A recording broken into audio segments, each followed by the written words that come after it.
Bonsoir à toutes et à tous, suiveurs de Haza France, merci de nous écouter ce soir pour ce nouveau match de la Coupe du Monde de rugby.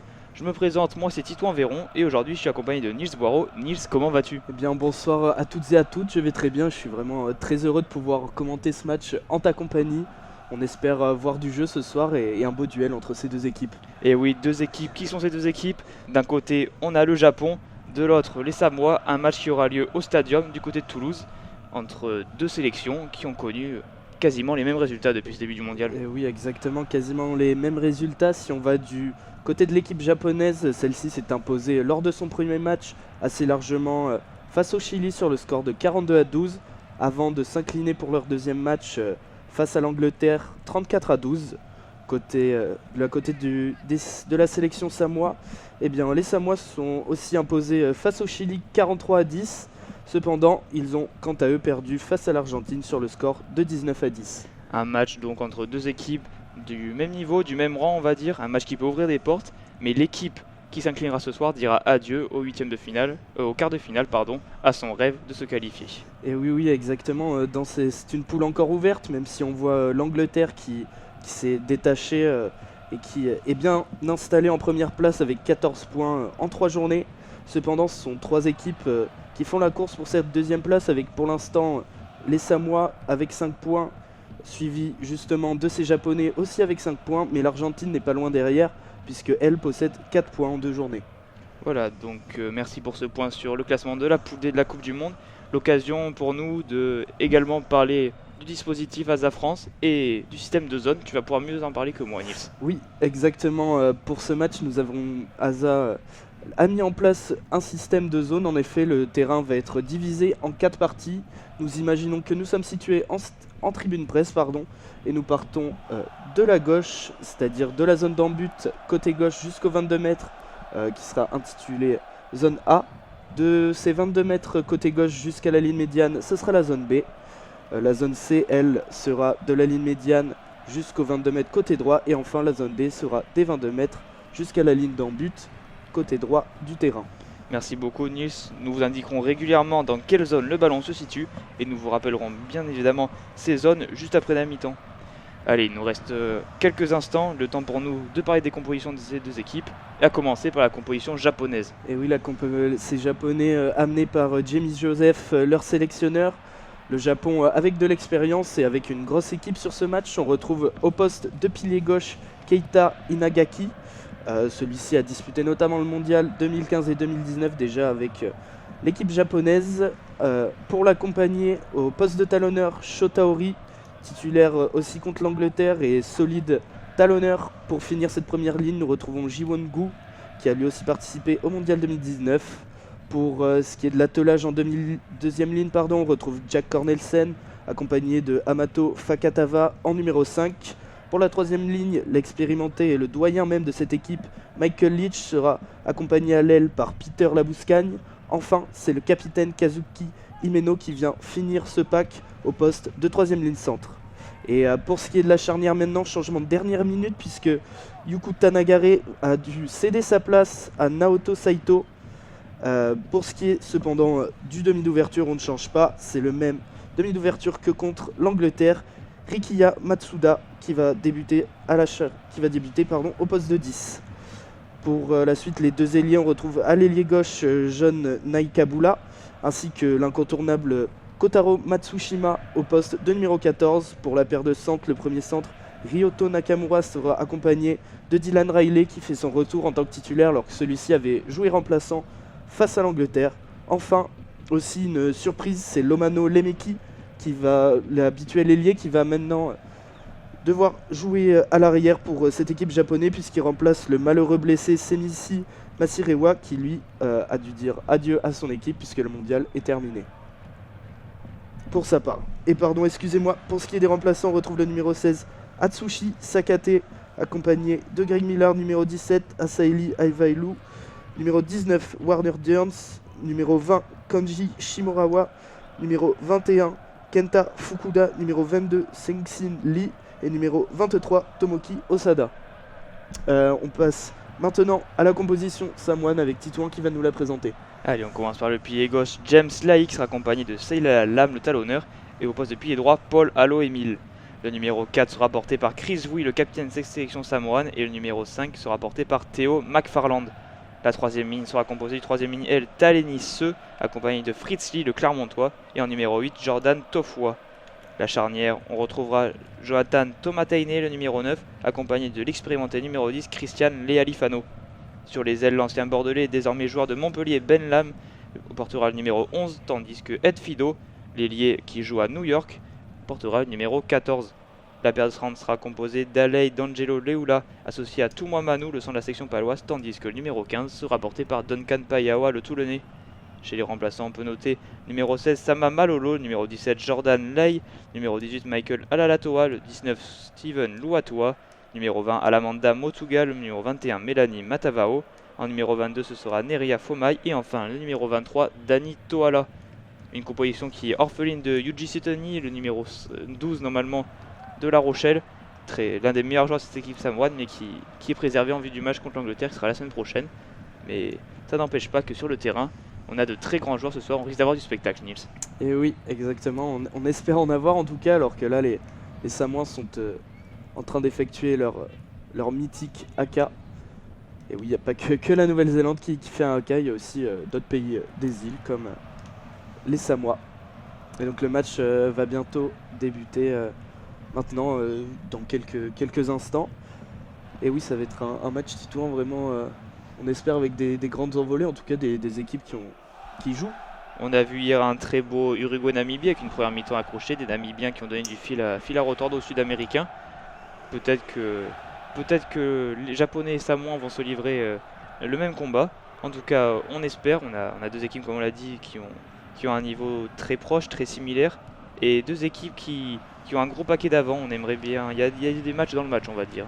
Il y a ce poste numéro 5 où Theo McFarland, le Samoa, est la révélation de ce début de Coupe du Monde du côté des joueurs du Pacifique. Et en face, on a le très bon numéro 5 Amato Fakatavas qui il me semble bien, il a inscrit 2 essais depuis le début de la Coupe du Monde. Exactement, il a inscrit 2 essais face à l'équipe chilienne. L'équipe chilienne qui, quand même, on peut le noter, avait fait bonne impression en ce début de match contre les Samoans. Donc je crois qu'ils étaient eux les premiers à inscrire un essai. Dis-moi si je me trompe, Titouan. Non, c'est ça, on se rappelle, c'est l'ouvreur Rodrigo Fernandez qui est marqué pour le Chili.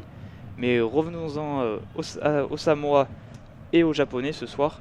Avec ce match et le coup d'envoi qui va bientôt être donné ici au Stadium à Toulouse. C'est ça, le coup d'envoi qui va être donné par les Samoa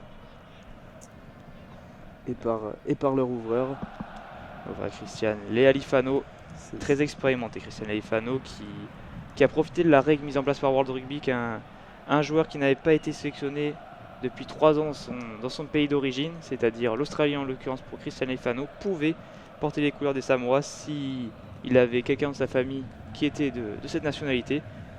Le numéro 10, Christian Lealifano, en a profité donc et a troqué la tunique des Wallabies avec qui il a fait la Coupe du Monde 2019 pour porter celle des Samoa ce soir et depuis maintenant l'année dernière. Et oui, alors que là, l'arbitre fait signe que le match va commencer, le coup d'envoi qui va être donc donné par les Samoa. L'arbitre de ce match, Titouan, c'est Jaco Paper. Voilà, il avait arbitré notamment France-Nouvelle-Zélande, le match d'ouverture de cette Coupe du Monde qui avait souri au bleu. C'est un très bon arbitre, un des plus expérimentés. Et on compte sur lui pour la bonne tenue du match. Voilà. C'est parti ici à Toulouse. C'est parti, coup d'envoi. Le Japon récupère la balle. Le camp japonais sera situé dans les zones A et B, tandis que pour cette première mi-temps, c'est le camp samoa qui sera situé dans les zones C et D. Alors que le ballon est bien capté par les Japonais à l'entrée de la zone A et dégagé directement par le numéro 9 Saito qui laisse le ballon dans l'aire de jeu pour mettre la pression sur les Samoans. Allez, on a vu une belle couverture du deuxième ligne Theo McFarland qui avait bien suivi le ballon et qui va même obtenir une pénalité. Oui, première pénalité sifflée par Monsieur Paper. Une faute japonaise dans ce ruck. Il me semble qu'on était hors jeu. C'est peut-être même le numéro 8 capitaine Kazuki Imino qui s'est mis à la faute. Et en tout cas côté samoan, on va aller chercher la touche. Et oui. Ah, peut-être pas finalement. Peut-être qu'ils se ravisent et qu'ils vont prendre les 3 points et pourquoi pas ouvrir le score dans ce match qui serait assez pragmatique de leur part, sachant qu'on ne joue que la première minute de jeu et une pénalité leur a été offerte, donc pourquoi pas essayer de prendre les points. Tout à fait, à près de 55 mètres, c'est le numéro 12, Alain Leulua, qui en second temps a annoncé à son capitaine qu'il la sentait, qu'il avait peut-être le jeu au pied pour la passer, alors que Christian Leifano, numéro 10, avait dans un premier temps, lui, avait montré son intérêt pour aller en touche finalement. C'est ce premier centre, Alain Leulua, qui joue pour la province des Moana Pacifica dans le Super Rugby, qui va se charger du tir au but à plus de 55 mètres, comme on vient de le dire. Et oui, un coup de pied assez difficile, vu la distance. Il est à l'entrée de la zone C, donc dans son camp. On va voir s'il a la distance. Et la patte gauche d'Alain Leulua pour peut-être ouvrir le score.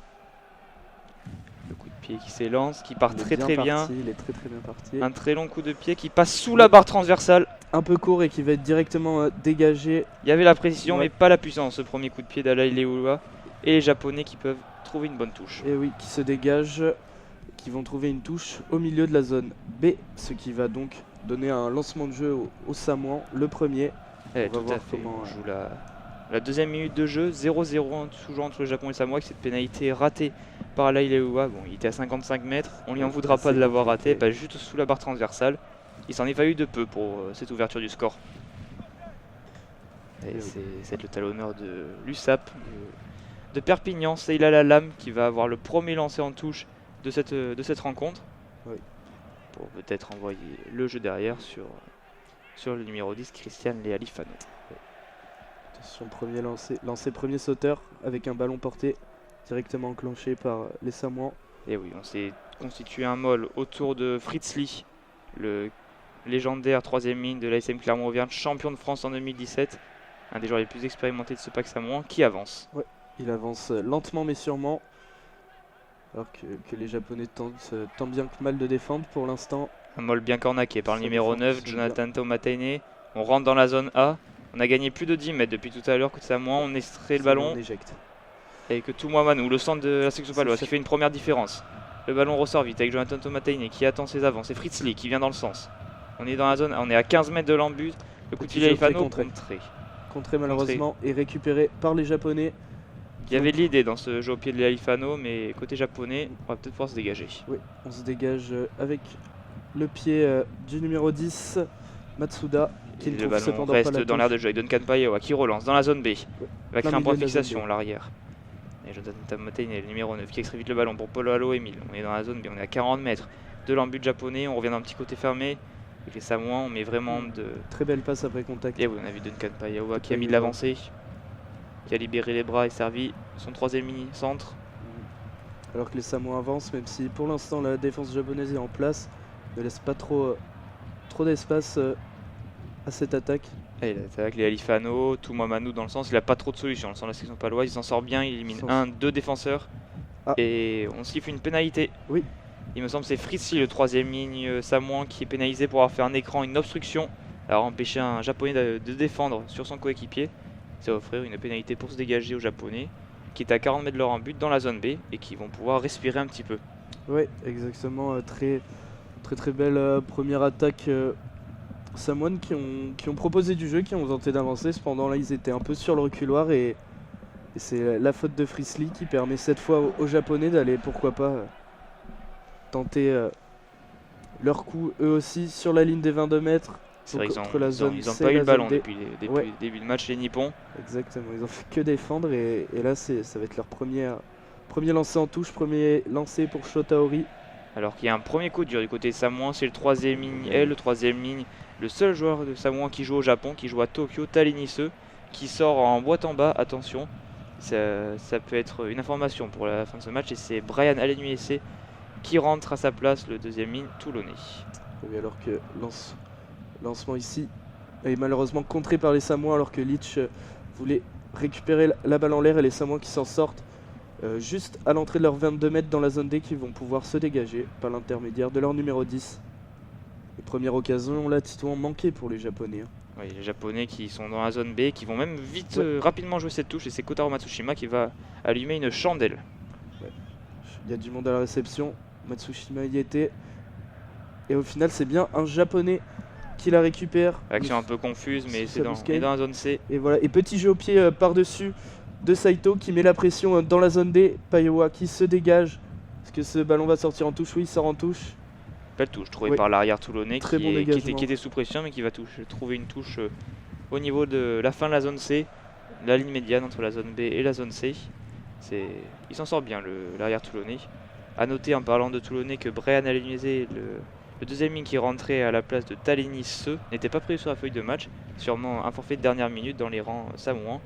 On fera attention à qui c'est qui n'a pas tenu sa place sur le banc des remplaçants. Et nouveau lancer maintenant bien négocié pour les Japonais qui lancent leur attaque avec Riley, le second centre, qui tente d'aller percuter la défense samoane, mais bien défendu sur sa ligne médiane. On joue maintenant avec les avances, ça combine bien. Saito qui écarte côté gauche, il y a du monde en défense, la défense est en place. Tentative de grattage côté samoan, pas récompensé. Pas récompensé malheureusement.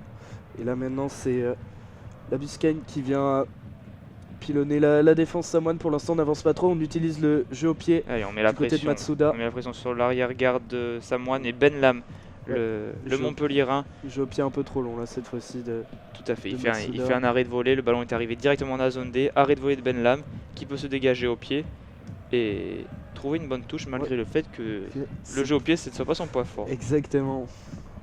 Cet ailier, on l'a plus vu en top 14 s'exprimer pour sa puissance, mais là c'est avec un bon jeu au pied qui s'illustre. Et oui, un jeu au pied qui atterrit dans la zone B, dans le camp japonais, avec un nouveau lancer à suivre pour Shota Ori, le talonneur nippon. Exactement. Nouveau lancer en touche, quasiment au même endroit que le précédent, il me semble. Alors que là c'est Gu, Jiwon Gu qui se fait soigner. Le pied droit nippon qui porte les stigmates du combat sur son visage là, après seulement 7 minutes de jeu. Voilà. Preuve que la rencontre a démarré fort et que les impacts sont rudes entre ces deux sélections. Et oui, qui saigne au niveau du visage, qui va être strappé par les médecins japonais, puis il va pouvoir repartir combat, alors qu'on voit même une chaussure qui traîne.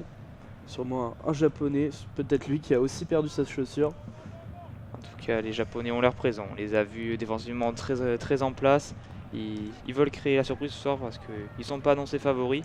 Oui. Mais ils ont à cœur de produire de belles performances comme il avait fait à la Coupe du Monde 2019 chez eux, où ils étaient ici en quart de finale, mine de rien. Ils avaient notamment battu l'Irlande, un sacré exploit. C'est vrai que les Japonais nous ont habitués lors des 2 derniers mondiaux à des surprises. Donc pourquoi pas cette année une nouvelle surprise côté japonais, pourquoi pas une qualification en quart de finale. Avec un nouveau lancer ici, bien capté par Leach. Belle percussion du numéro 8, le capitaine. Sol par Thomas Taine, le numéro 9 samoan, qui ne s'est pas échappé sur le plaquage. Saito qui va jouer au pied cette fois. Le coup de pied était juste devant les 22 mètres devant la zone D. C'est encore Ben Lam qui s'en charge. Les samoan qui fait une razzia dans les airs, qui a fait paraître toute sa puissance et qui a gagné quelques mètres précieux pour son équipe, qui peut d'ailleurs se dégager par l'intermédiaire de Leula, le numéro 12, qui a un sacré coup de pied. Ouais, très beau coup de pied qui renvoie les Japonais dans la zone A.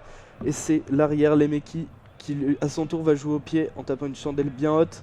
Malheureusement, on s'est mal compris et c'est Lemeki qui récupère le ballon. Incompréhension côté samoan. Ouais, incompréhension sur la récupération du ballon. Et là, on est à l'entrée de la zone D et ça peut jouer. Et ça écarte. Attention à l'interception. Ce match devient complètement fou. Oui, quel dommage. Tentative d'interception de côté Toumoi Manu, le centre samoan, qui a été à 2 doigts de filer entre les poteaux. Finalement, il s'en est fallu de peu. Les Japonais peuvent souffler. Ils étaient en position de marquer, eux, à l'entrée de la zone D. Mais ça aurait pu jouer contre eux. On a vu Toumoi Manu, le centre de la section paloise, monter en pointe. Il était à 2 doigts de subtiliser ce ballon. Oui, alors qu'il me semble que c'est ça. C'est Riley, il me semble, si je dis pas de bêtises, qui tente une longue passe pour son capitaine Himeno, mais celui-ci a failli être intercepté, peut-être un peu de précipitation, alors qu'au départ c'est quand même une incompréhension samoise qui mène à cette action. Et oui, c'est Lemeki, l'arrière japonais, qui avait récupéré le ballon, qui avait profité d'une incompréhension entre Theo McFarland, le deuxième ligne il me semble, et son arrière Duncan Payawa. Ça en est fallu de peu pour entrer dans ces 22 mètres et créer un point de fixation. En tout cas, ça donne une mêlée possession japonaise dans la zone C, introduction pour le numéro 9, Saito. Et oui, première mêlée de ce match, on va voir comment cette mêlée va se dérouler. Et pour l'instant, elle tient, même si une petite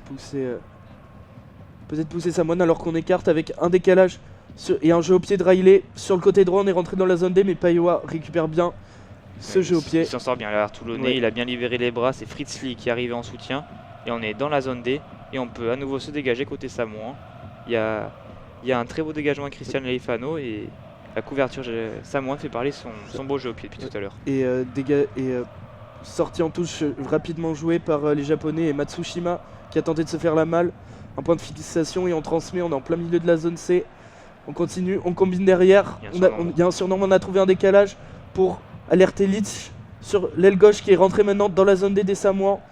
On commence à mettre de la vitesse côté japonais, on continue de dérouler cette fois avec Fakatawa qui avance et on change encore de côté. On est reparti côté gauche avec Leach qui est vraiment utilisé. Mais qui est pénalisé pour regarder le ballon au sol. C'est un très bon grattage côté samoan. Il me semble que c'est Seyla Lalam, le talonneur de Perpignan, qui s'est sacrifié, on va dire.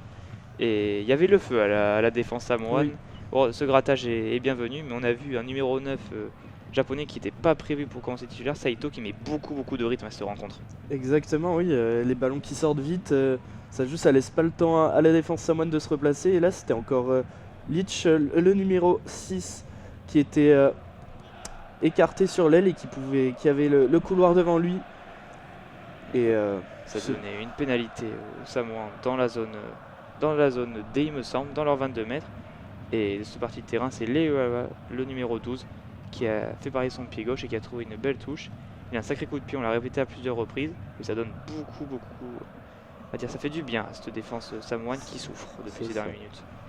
Exactement, et on a vu Leach aussi très utilisé côté japonais, que ce soit en touche ou bien dans le jeu. En parlant de touche, justement, c'est Thomas McFarland, le deuxième milieu samoan, qui dans la zone C a récupéré ce ballon et organisé un maul autour de Fritz Lee, son troisième ligne clermontois. Le maul qui s'est effondré et pas de faute côté japonais. Dans la zone B, on peut jouer derrière côté samoan avec Ed Fido, l'ailier, qui a buté sur 2 défenseurs. Thomas Téné dans le numéro 9 qui va alerter son ouvreur pour peut-être du jeu au pied. Et non. Finalement, on joue dans le côté fermé. Ouais, les Ifano qui s'est ravisé d'un moment et ballon perdu. Ballon échappé et récupéré par les Japonais, puis les Samoans dans un second temps. Donc on va revenir aux premières en avant qui a été signalé par Monsieur Paper des Samoans. Et donc mêlée pour les Japonais. Ouais, une action un peu confuse. On a vu Ed Fido rebondir sur 2 défenseurs japonais avant d'aller au sol. Et ensuite, c'était un peu la panique à bord côté Samoan. On avait perdu 20 mètres sur l'action. La charnière ne savait pas quoi faire, finalement on allait jouer dans le côté fermé et c'est un choix qui s'est avéré mauvais, on va dire, ballon perdu en avant et mêlée à venir pour les Japonais. Voilà, mêlée à venir pour les Japonais au milieu de la zone C. On a vu au début de ce match les Samoa très entreprenants et là pour maintenant la tendance s'inverse un petit peu et c'est les Japonais qui tiennent le ballon alors qu'on joue la 12e minute de ce match et pour l'instant toujours 0-0 entre ces deux formations. Et oui, toujours un score nul et vierge pour le moment. Ça devrait pas tarder à se décanter. On a vu quelques bonnes actions japonaises. On espère que cette mêlée et le small jeu qui va en suivre seront de très belles factures également. Et oui, la mêlée qui est stable et on libère directement pour Nakamura qui peut servir son arrière, l'arrière qui porte et qui garde le ballon. Très bon retour défensif, cependant il s'est échappé. Il est seulement à 5 mètres de la ligne maintenant.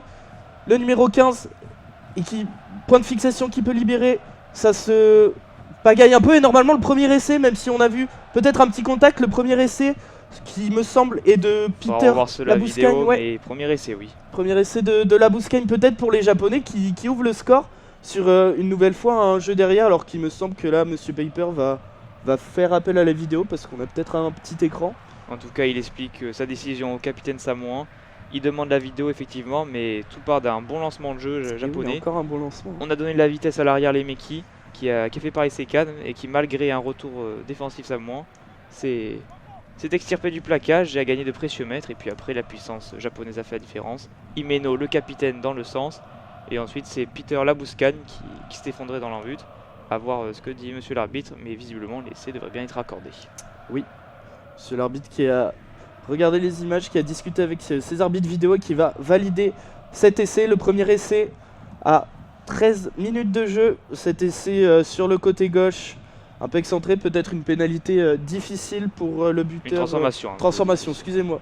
De Kazuki Himeno. Non, excusez-moi. De Rikiya Matsuda, le numéro 10. Numéro 10 qui avait fait un très bon match contre l'Angleterre, qui avait fait un 4 sur 4 face au Perche. C'est un très bon buteur. C'est pour ça que Jamie Joseph l'utilise dans ce rôle d'ouvreur.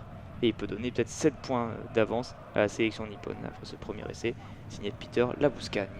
Et oui, très très belle excursion dans le camp samoa et qui se solde par un essai pour les Japonais qui débutent finalement très bien ce match et qui, après la transformation qui passe de Matsuda, mène maintenant 7-0. Et oui, quasiment un quart d'heure de jeu et 7-0 pour les Japonais sur du coup cette mêlée qui était bien tenue et la vitesse de Lemeki l'arrière qui a créé une première différence et qui a pu faire rebondir le ballon avec ses avants. 7-0 au bout d'un petit quart d'heure de jeu. Le Japon a marqué le premier essai de la rencontre et on espère voir la réaction samoane. Et oui, très belle course là de Lemeki qui, quand il a reçu le ballon, était quasiment sur la ligne médiane et se retrouve après à sa main de en but alors que l'engagement a été fait côté droit, bien récupéré par le numéro 5, Fakatava. Et maintenant, on va sûrement se dégager côté japonais avec le pied de Saito. Et le ballon qui reste dans l'air de jeu. On est dans la zone B. Duncan Payawa, l'arrière samoan qui relance la balle.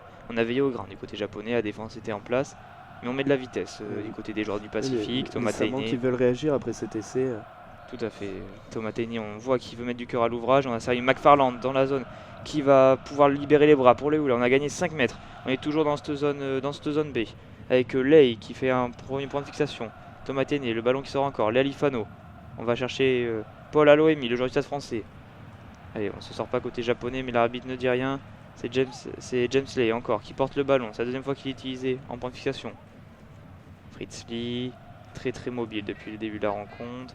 Thomas Tainey qui parle à son ouvreur, qui lui demande de rejouer avec les avants. C'est McFarland une nouvelle fois qui va éliminer un premier défenseur. Il avance, le deuxième des Saracens. On continue à jouer dans le sens. Les Houlas, le puissant 3 quarts centre et un avantage. Avantage signalé par Jaco Paper alors que pour l'instant les Samoans ne parviennent pas trop à trouver de brèche, de solution dans cette défense japonaise bien en place et monsieur Paper revient à la pénalité puisque c'est le 10, il me semble, le numéro 10 Matsuda qui était hors jeu. Et oui, tout à fait, c'est ce que vient de dire l'arbitre sud-africain qui vient de donner une première pénalité pour les Samoans dans le camp du Japon. Peut-être l'occasion de mettre 3 points pour ces Samoans qui, on le rappelle, sont menés 7-0 à la 6e minute de jeu. On a assisté à un premier, on va dire, lancement de jeu, un lancement de jeu de plus de 30 secondes pour les Samoans. Ça faisait longtemps qu'on ne les a pas vus, mis à part à la première minute de jeu. On va dire qu'ils avaient laissé le ballon à la sélection nippone. On espère pour eux qu'ils arriveront à remettre le bleu de chauffe et soit inscrire 3 points, soit y chercher une belle touche.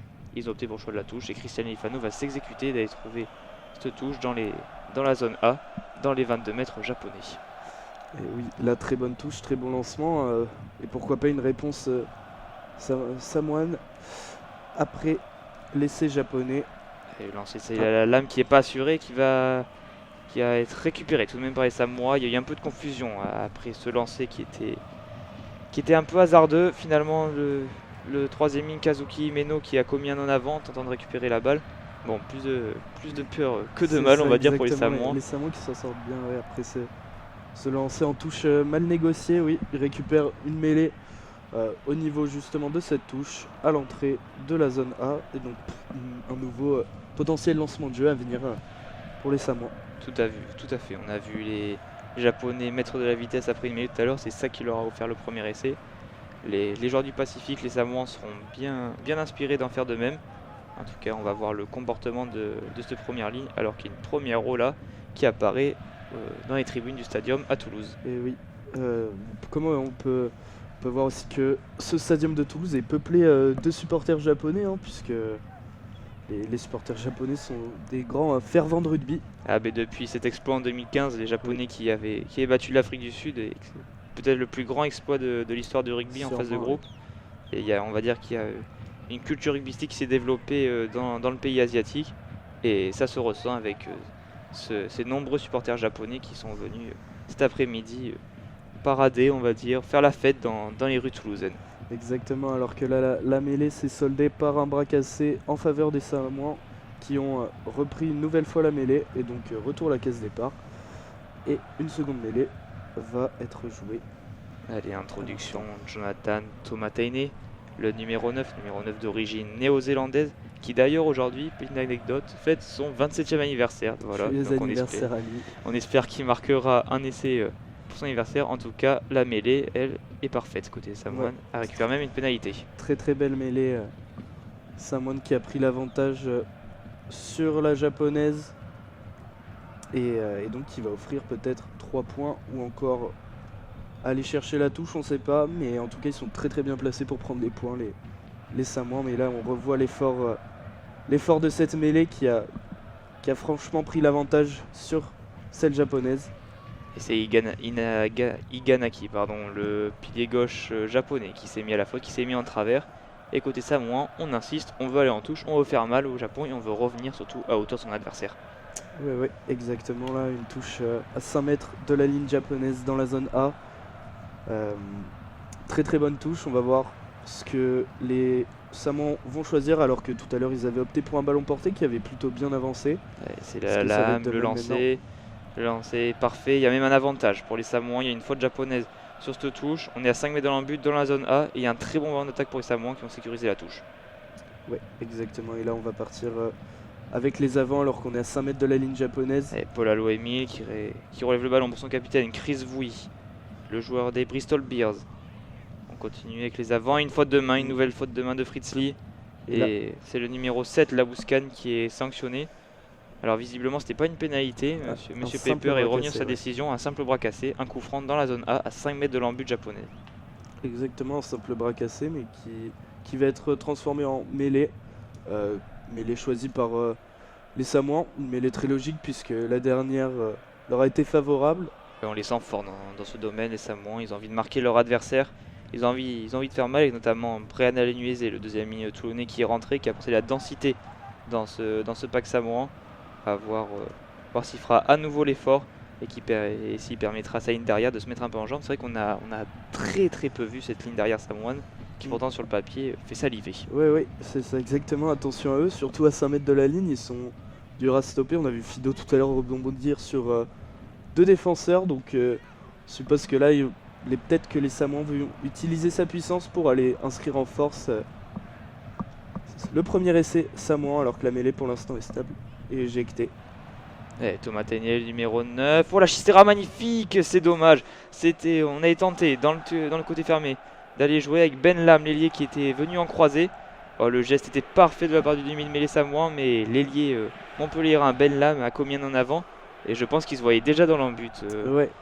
L'ailier, l'ancien joueur passé par l'UBB et les Hurricanes dans le Super Rugby. C'est ça exactement, il était placé juste derrière la mêlée au dernier moment lorsque le numéro 9 allait éjecter la balle. Il s'est écarté côté gauche de cette attaque, cependant il n'a pas réussi à capter le ballon et ça va offrir, heureusement pour les Japonais, une mêlée en leur faveur et pourquoi pas juste après celle-ci pouvoir se dégager, puisque là ça faisait quand même plusieurs temps de jeu et plusieurs minutes qu'ils étaient un peu asphyxiés dans leurs 22 mètres dans la zone A.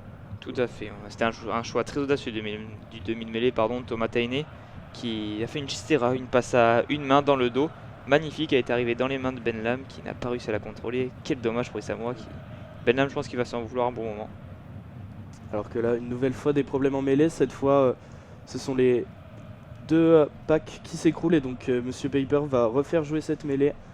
On a vu au départ de ce match des mêlées très stables, la dernière aussi était très stable, mais on sent qu'il y a un peu de tension dans ces mêlées et donc on va la faire rejouer une nouvelle fois. Ouais, on rappelle les vis-à-vis, le pilier gauche samoan James Lay face au pilier droit japonais Gu, et ensuite l'autre côté c'est Polalo Emile, le pilier droit, le pilier du Stade français qui a son vis-à-vis Inagaki. Face à lui, on verra laquelle de ces doublettes de piliers prendra l'avantage sur l'autre. En tout cas côté japonais, on s'est positionné pour se dégager du camp. Et oui, exactement, alors qu'on le rappelle que le Japon mène toujours 7-0 avec un premier essai. Et on joue la 23e minute de jeu et là les Japonais qui vont faire un temps de jeu dans la zone A. Cependant, le soutien a tardé à arriver puisque évidemment on sortait d'une mêlée. Et choix étonnant de la part de la sélection nippone. Va s'être dégagé directement. Tous les avants étaient consommés en mêlée, donc le soutien qui a manqué, c'est le numéro 9 Samoan qui en profite pour gratter ce ballon car Titouan, tu nous le rappelles, on n'a pas le droit de garder le ballon Ouais, une fois tout qu'on est à au sol. fait. Dans ce cas-là, c'était Ryoto Nakamura, le numéro 12, qui a été plaqué et qui au sol n'a pas libéré son ballon. Il a été coffré par le demi-mêlée, comme tu as dit, Jonathan Tomateine, et Fritz Lee, le troisième miniel, qui était sorti de la mêlée pour venir se gratter ce ballon. Vu où la pénalité se situe, à 15 mètres dans la zone A, un peu décalé face au perche. Bon, cette fois-ci, on va prendre les 3 points côté Samoa. Et petite surprise, c'est pas Christian Laifano, l'habituel buteur des Samoa. On sait qu'il a connu quelques galères dans son jeu au pied depuis le début de la Coupe du Monde. Finalement, c'est le numéro 12, Léa Loa, qui va prendre la charge du tir au but. Et oui, c'est son deuxième tir au but de la soirée, puisqu'on rappelle le premier a été manqué de peu, hein, il manquait peu de distance, alors que celui-ci était à plus de 50 mètres des poteaux. Et cette fois-ci, ça va passer sans problème pour le numéro 12 Samoan. Et alors, les Samoans ne sont plus menés que 7-3. Et oui, il a rectifié l'ami, on va dire qu'elle était vachement plus facile cette pénalité pour les LEA. Le numéro 12 qui a fait parler sa patte gauche, on en a parlé depuis du match à nombreuses reprises. Il faut dire que ce numéro 12 qui joue donc pour les Moana Pacifica, la franchise Samoan dans le Super Rugby, est un ouvreur de formation. Il a été placé en numéro 12. C'était un joueur assez costaud d'1m85 pour 95 kg. Mais il est capable de jouer à l'ouverture et ça se ressent avant dans son jeu au pied, dans l'organisation qui met à cette ligne de 3/4 Samoan. Alors que c'est Lomano Lemeki, le numéro 15, qui va effectuer le renvoi pour les Japonais, bien capté dans la zone D par l'ailier Samoan. Ed Fido, passé par l'UBB et Provence Rugby qui joue désormais aux États-Unis et qui peut libérer son ballon pour Thomas Tainey, le numéro 9 Samoan, qui ne va pas se faire prier pour trouver une belle touche dans la zone C, toujours dans le camp Samoan. Et oui, touche qui ne va pas être rapidement jouée par Matsushima, puisque les défenseurs samoans étaient bien montés, mais super dégagement après avoir marqué ces 3 points de la part des Samoans qui vont défendre cette touche à quasiment sur la ligne médiane. Nouveau lancé pour Shotaori. Et on rappelle le score toujours 7-3 pour les Japonais autour du seul essai de la rencontre. On joue à 25e minute de jeu et un bon lancement à venir pour la sélection de Nippon. Ouais, et c'est encore Leach qui récupère le ballon, qui éjecte cette fois-ci avec une percussion de la Bouscagne, l'auteur du premier essai et du seul essai japonais. Nouvelle percussion du capitaine qui avance. On est entré maintenant dans la zone C et un avantage mis à la faute pour les Japonais. Dans le ruck. Est-ce qu'on va tenter quelque chose avec Leach qui tente de se faire la malle? Leach qui a troqué son casque, hein. Il a enlevé son casque, on le reconnaît un peu moins facilement, mais il continue à être toujours aussi mobile. Et second avantage, il me semble. Monsieur Jaco Paper a sifflé 2 pénalités contre les Samoans. Il va y voir le troisième ligne, capitaine japonais Kazuki Himeno pour savoir laquelle il veut prendre. Il y en a une à 50 mètres, une à 40 mètres, c'est donc logiquement que le numéro 8 va indiquer la pénalité à 40 mètres parce qu'on s'est écroulé du côté des gratteurs samoans. On a génial libération de balle et ça va offrir une possibilité aux Japonais d'inscrire 3 points de plus. Oui, c'est ça, exactement, 3 points de plus qui vont permettre d'éloigner un peu plus les Samoans après la pénalité qui vient de passer. Pour l'instant, on réfléchit encore à la décision. Et oui, on va, comme tu l'avais bien pressenti, on va prendre les points. Soit une des 40 mètres dans la zone C, et c'est Matsuda, comme tu allais le dire, le numéro 10 japonais, qui va prendre ses responsabilités. C'est ça qui va s'en charger, alors que il est pour l'instant à 100% en pied avec la transformation de l'essai de tout à l'heure qui est passé. Et là maintenant, il va peut-être pouvoir offrir 3 points de plus à son équipe. Ouais, on a dit qu'il était très en réussite depuis le début de la Coupe du Monde. En attendant qu'il prenne ses pas d'élan, on peut notamment parler de Michael Leach, le troisième ligne japonais qu'on voit énormément depuis le début de la rencontre. Il fait une très belle impression, le vétéran japonais. Oui, c'est ça, Michael Leach, un des joueurs les plus connus au Japon. Hein. C'est lui qui a par exemple joué rapidement la balle lors de la victoire face à l'Afrique du Sud en 2015 pour l'essai victorieux du Japon, alors que là, c'est bien Matsuda qui va offrir 3 points de plus au Japon, qui mène maintenant 10-3 au stadium, alors que nous jouons la 28e minute de jeu. Et oui, une frappe claire, une frappe tendue de la part du numéro 10 nippon. Elle passe entre les poteaux. Bon, il n'a pas forcé son talent, mais c'est passé, c'est le principal. C'est ça. Exactement. Et les Japonais mènent 10-3, 7 points d'avance. On revient à la case départ. Et oui, nouveau renvoi qui va être bien capté par les Japonais, même si là ils sont sous pression. Attention au potentiel contre-ruck. Et on s'est écroulé côté Samoan, on s'est écroulé, c'est Ben Lam. Cette fois-ci, oui, c'est l'ailier Samoan qui s'est écroulé. Et là, donc, ça réussit aux Japonais puisque ils vont pouvoir se dégager et en plus récupérer une touche. Voilà, récupérer. Ils ont une pénalité à leur faveur dans leur 22 mètres, dans la zone A. Matsuda, le numéro 10, va pouvoir chercher une touche le plus loin possible. Et ça va peut-être permettre à son talonneur d'envoyer un bon lancer juste après. On va voir où est-ce que le ballon sortira. Petite touche trouvée par le joueur japonais. Le banana kick qui n'est pas parti très loin. Et là, nouveau lancer, donc oui, pour Shotaori. Alors que nous sommes en plein milieu de la zone B. Ouais, c'est ça, petite touche, mais au moins ils se sont dégagés, récupèrent. Et Shotaori au lancer, le talonneur expérimenté. Ouais. Et encore Lich qui récupère la balle, ce qui est vraiment très très utilisé en touche. Alors que c'est le capitaine maintenant, Himeno, qui fait la percussion. Et là peut-être un jeu au pied de Saito, oui exactement, un jeu au pied en plein milieu de la zone B qui va atterrir lui sur le côté gauche de la zone. C'est bien capté par Benlam qui avance. Et Benlam, l'ailier Montpellier qui avance, qui a un point de fixation. Thomas Itene qui libère le ballon pour son capitaine, Chris Vui. On est dans la zone C, sur les 40 samoans. On décide de la jouer à la main, on veut créer des points de fracture dans cette défense japonaise qui pour l'instant n'a pas craqué, aucun franchissement cédé. Et on va se libérer de la position de balle en assénant une chandelle côté Duncan Payao. Il a la chandelle qui allait leur réussir, qui avait été recaptée par les Samoans. Cependant, coup de sifflet de l'arbitre. On a vu un en avant, c'est Ed Fido, l'ailier qui était monté pour aller au contest en l'air. Il avait fait un en avant, c'est dommage parce que le ballon était retombé dans les bras de son coéquipier Toumoi Manu, qui avait gagné du terrain. Ouais, il a bien failli s'échapper des mains japonaises et qui avait bien avancé quasiment à la fin de la zone B. Et donc finalement, c'est au début de cette zone B, et presque au niveau de la ligne médiane, que une nouvelle mêlée va être jouée et introduite par le numéro 9, Naoto Saito, côté japonais.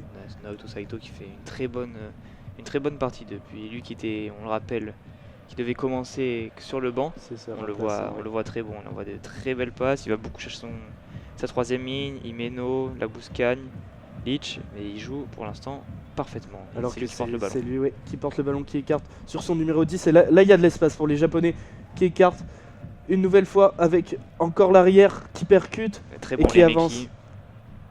On libère une nouvelle fois, et avantage cette fois en cours. Avec Bouscagne. Un nouvel avantage, on est quasiment à 5 mètres de la ligne samoane. On écarte Matsushima qui conserve le ballon, qui avance. On est à 5 mètres de la ligne. Le soutien qui arrive et on écarte une nouvelle fois à gauche. Petite passe pour Lich. Lich qui va pouvoir aller s'écrouler dans leur but. Et deuxième essai japonais. Magnifiquement bien joué avec au départ une très bonne combinaison. Titouan, c'est encore une belle action. Et oui, c'est encore le tempo qui était donné par le numéro 9 Saito, qui a parfaitement envoyé une longue passe à son numéro 10 qui a joué à perfection. On a vu l'arrière Lemeki une nouvelle fois utilisé comme rampe de lancement. Il a gagné une vingtaine de mètres l'arrière et on a pu jouer sur le retour. Matsuda joue à perfection, une passe sautée pour son troisième expérimenté Michael Lich qui s'est écroulé dans l'embut en coin. 15-3 pour le Japon alors qu'il y a une double sanction, on va dire, pour les Samoa. Exactement, c'est le numéro 9 Samoan qui vient d'être sanctionné par Monsieur Paper d'un carton jaune, sûrement une faute scénique. Et oui, une faute dans le petit jeu. Il a tenté de... Ah oui. On le revoit plaquer un joueur sans ballon au ralenti dans la zone D. Il s'est mis à la faute et Monsieur Paper logiquement va mettre un carton jaune numéro 9 qui, on le rappelle, fêtait son anniversaire aujourd'hui. C'est pas un très beau anniversaire. Non. Il laisse ses coéquipiers à 14 pour les 10 prochaines minutes. Et surtout ses coéquipiers maintenant ils sont menés de 12 points. 15-3 pour le Japon à la 32e minute de jeu. Exactement, on en parlait de Michael Lich. Et c'est encore lui qui est là sur cette aile gauche et qui va aller inscrire un essai alors que une très bonne passe qui lui a été délivrée, qui a sauté 2 joueurs. Et c'est encore un nouvel essai japonais et la transformation va être tentée par le numéro 10, Matsuda, en coin. On le voit souvent, ces 3e lignels qui sont restés dans les couloirs des 15 mètres sur chaque côté du terrain, sur chaque aile. Ils apportent de la puissance en bord de touche. Et là, ça a fait Keane, Michael Lich qui s'est écroulé dans l'embut. Et oui, alors que au départ de cette action, on a revu encore un très bon Lomano Lemeki, l'arrière japonais, c'est encore lui qui percute et qui met de l'avancée. Ouais, tout à fait. Il avait été trouvé par Matsuda, le numéro 10, qui avait fait une très très belle passe vissée. Et d'ailleurs, en parlant de ce numéro 10, Matsuda, il est parfait face aux perches. Il réalise un 3 sur 3, une transformation très compliquée en coin. Mais ça passe et ça fait déjà 17-3. Et oui, 17-3 à la 32e minute, alors que les Samoans ont aussi Un carton jaune maintenant, ça commence à se compliquer. Va falloir faire le dos rond là pendant 10 minutes. Au moins jusqu'à la pause. Tout à fait, il reste que 7 minutes avant la pause. Il va falloir faire le dos rond du côté de la sélection de Selala Mapuzwa, le sélectionneur de 43 ans. Et qui doit bouillonner lui du haut de sa tribune là, quand il voit la performance de son équipe. Exactement, et ballon bien capté après le renvoi. Côté droit par Amato Fakatava. Les Japonais qui ouvrent l'angle pour leur numéro 9. Sûrement Naoto Saito qui va pouvoir se dégager. On est dans la zone A. Le petit train. L'arrière Lemmy qui s'est positionné dans l'axe du ruck. C'est même lui qui va être servi pour dégager le ballon. Lui qui a l'habitude de jouer à l'aile mais qui finalement fait parler son coup de pied. Qui ne sortira pas. On est dans la zone C. C'est ça, on est dans la zone C. C'est Paya Awaki, le Toulonnais qui remonte le ballon et qui est parvenu à percuter dans la zone B. Il a plaqué, mais dans la zone B, c'est Alan Nuizé, le deuxième Toulonnais qui fait passer les bras.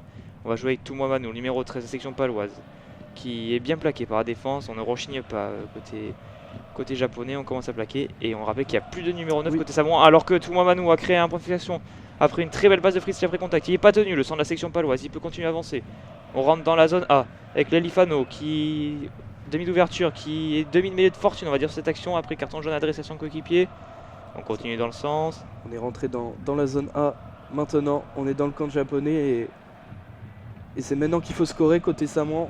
On avance avec Paul Aloemi, le vice-capitaine de cette équipe samoane, avec Alan Nuizé dans le dos. Ça combine bien on peut derrière. Servir Danitoa là qui vient juste de rentrer. Et la passe après contact de McFarland pour Manu sur son aile. Le petit jeu au pied Manu dans l'embut et finalement ça sortira.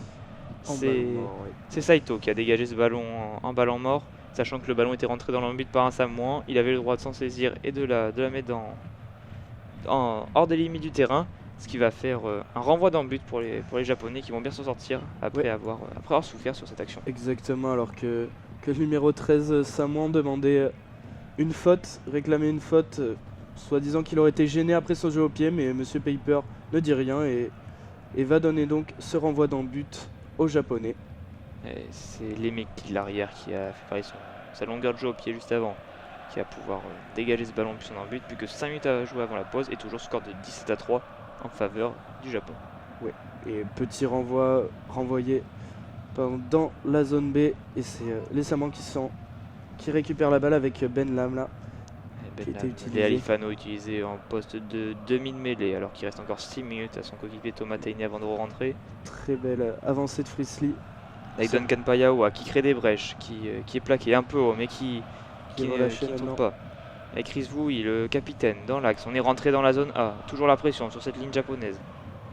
Dans le sens, on va jouer Jordan Tofua, le joueur du Loup, le numéro 8.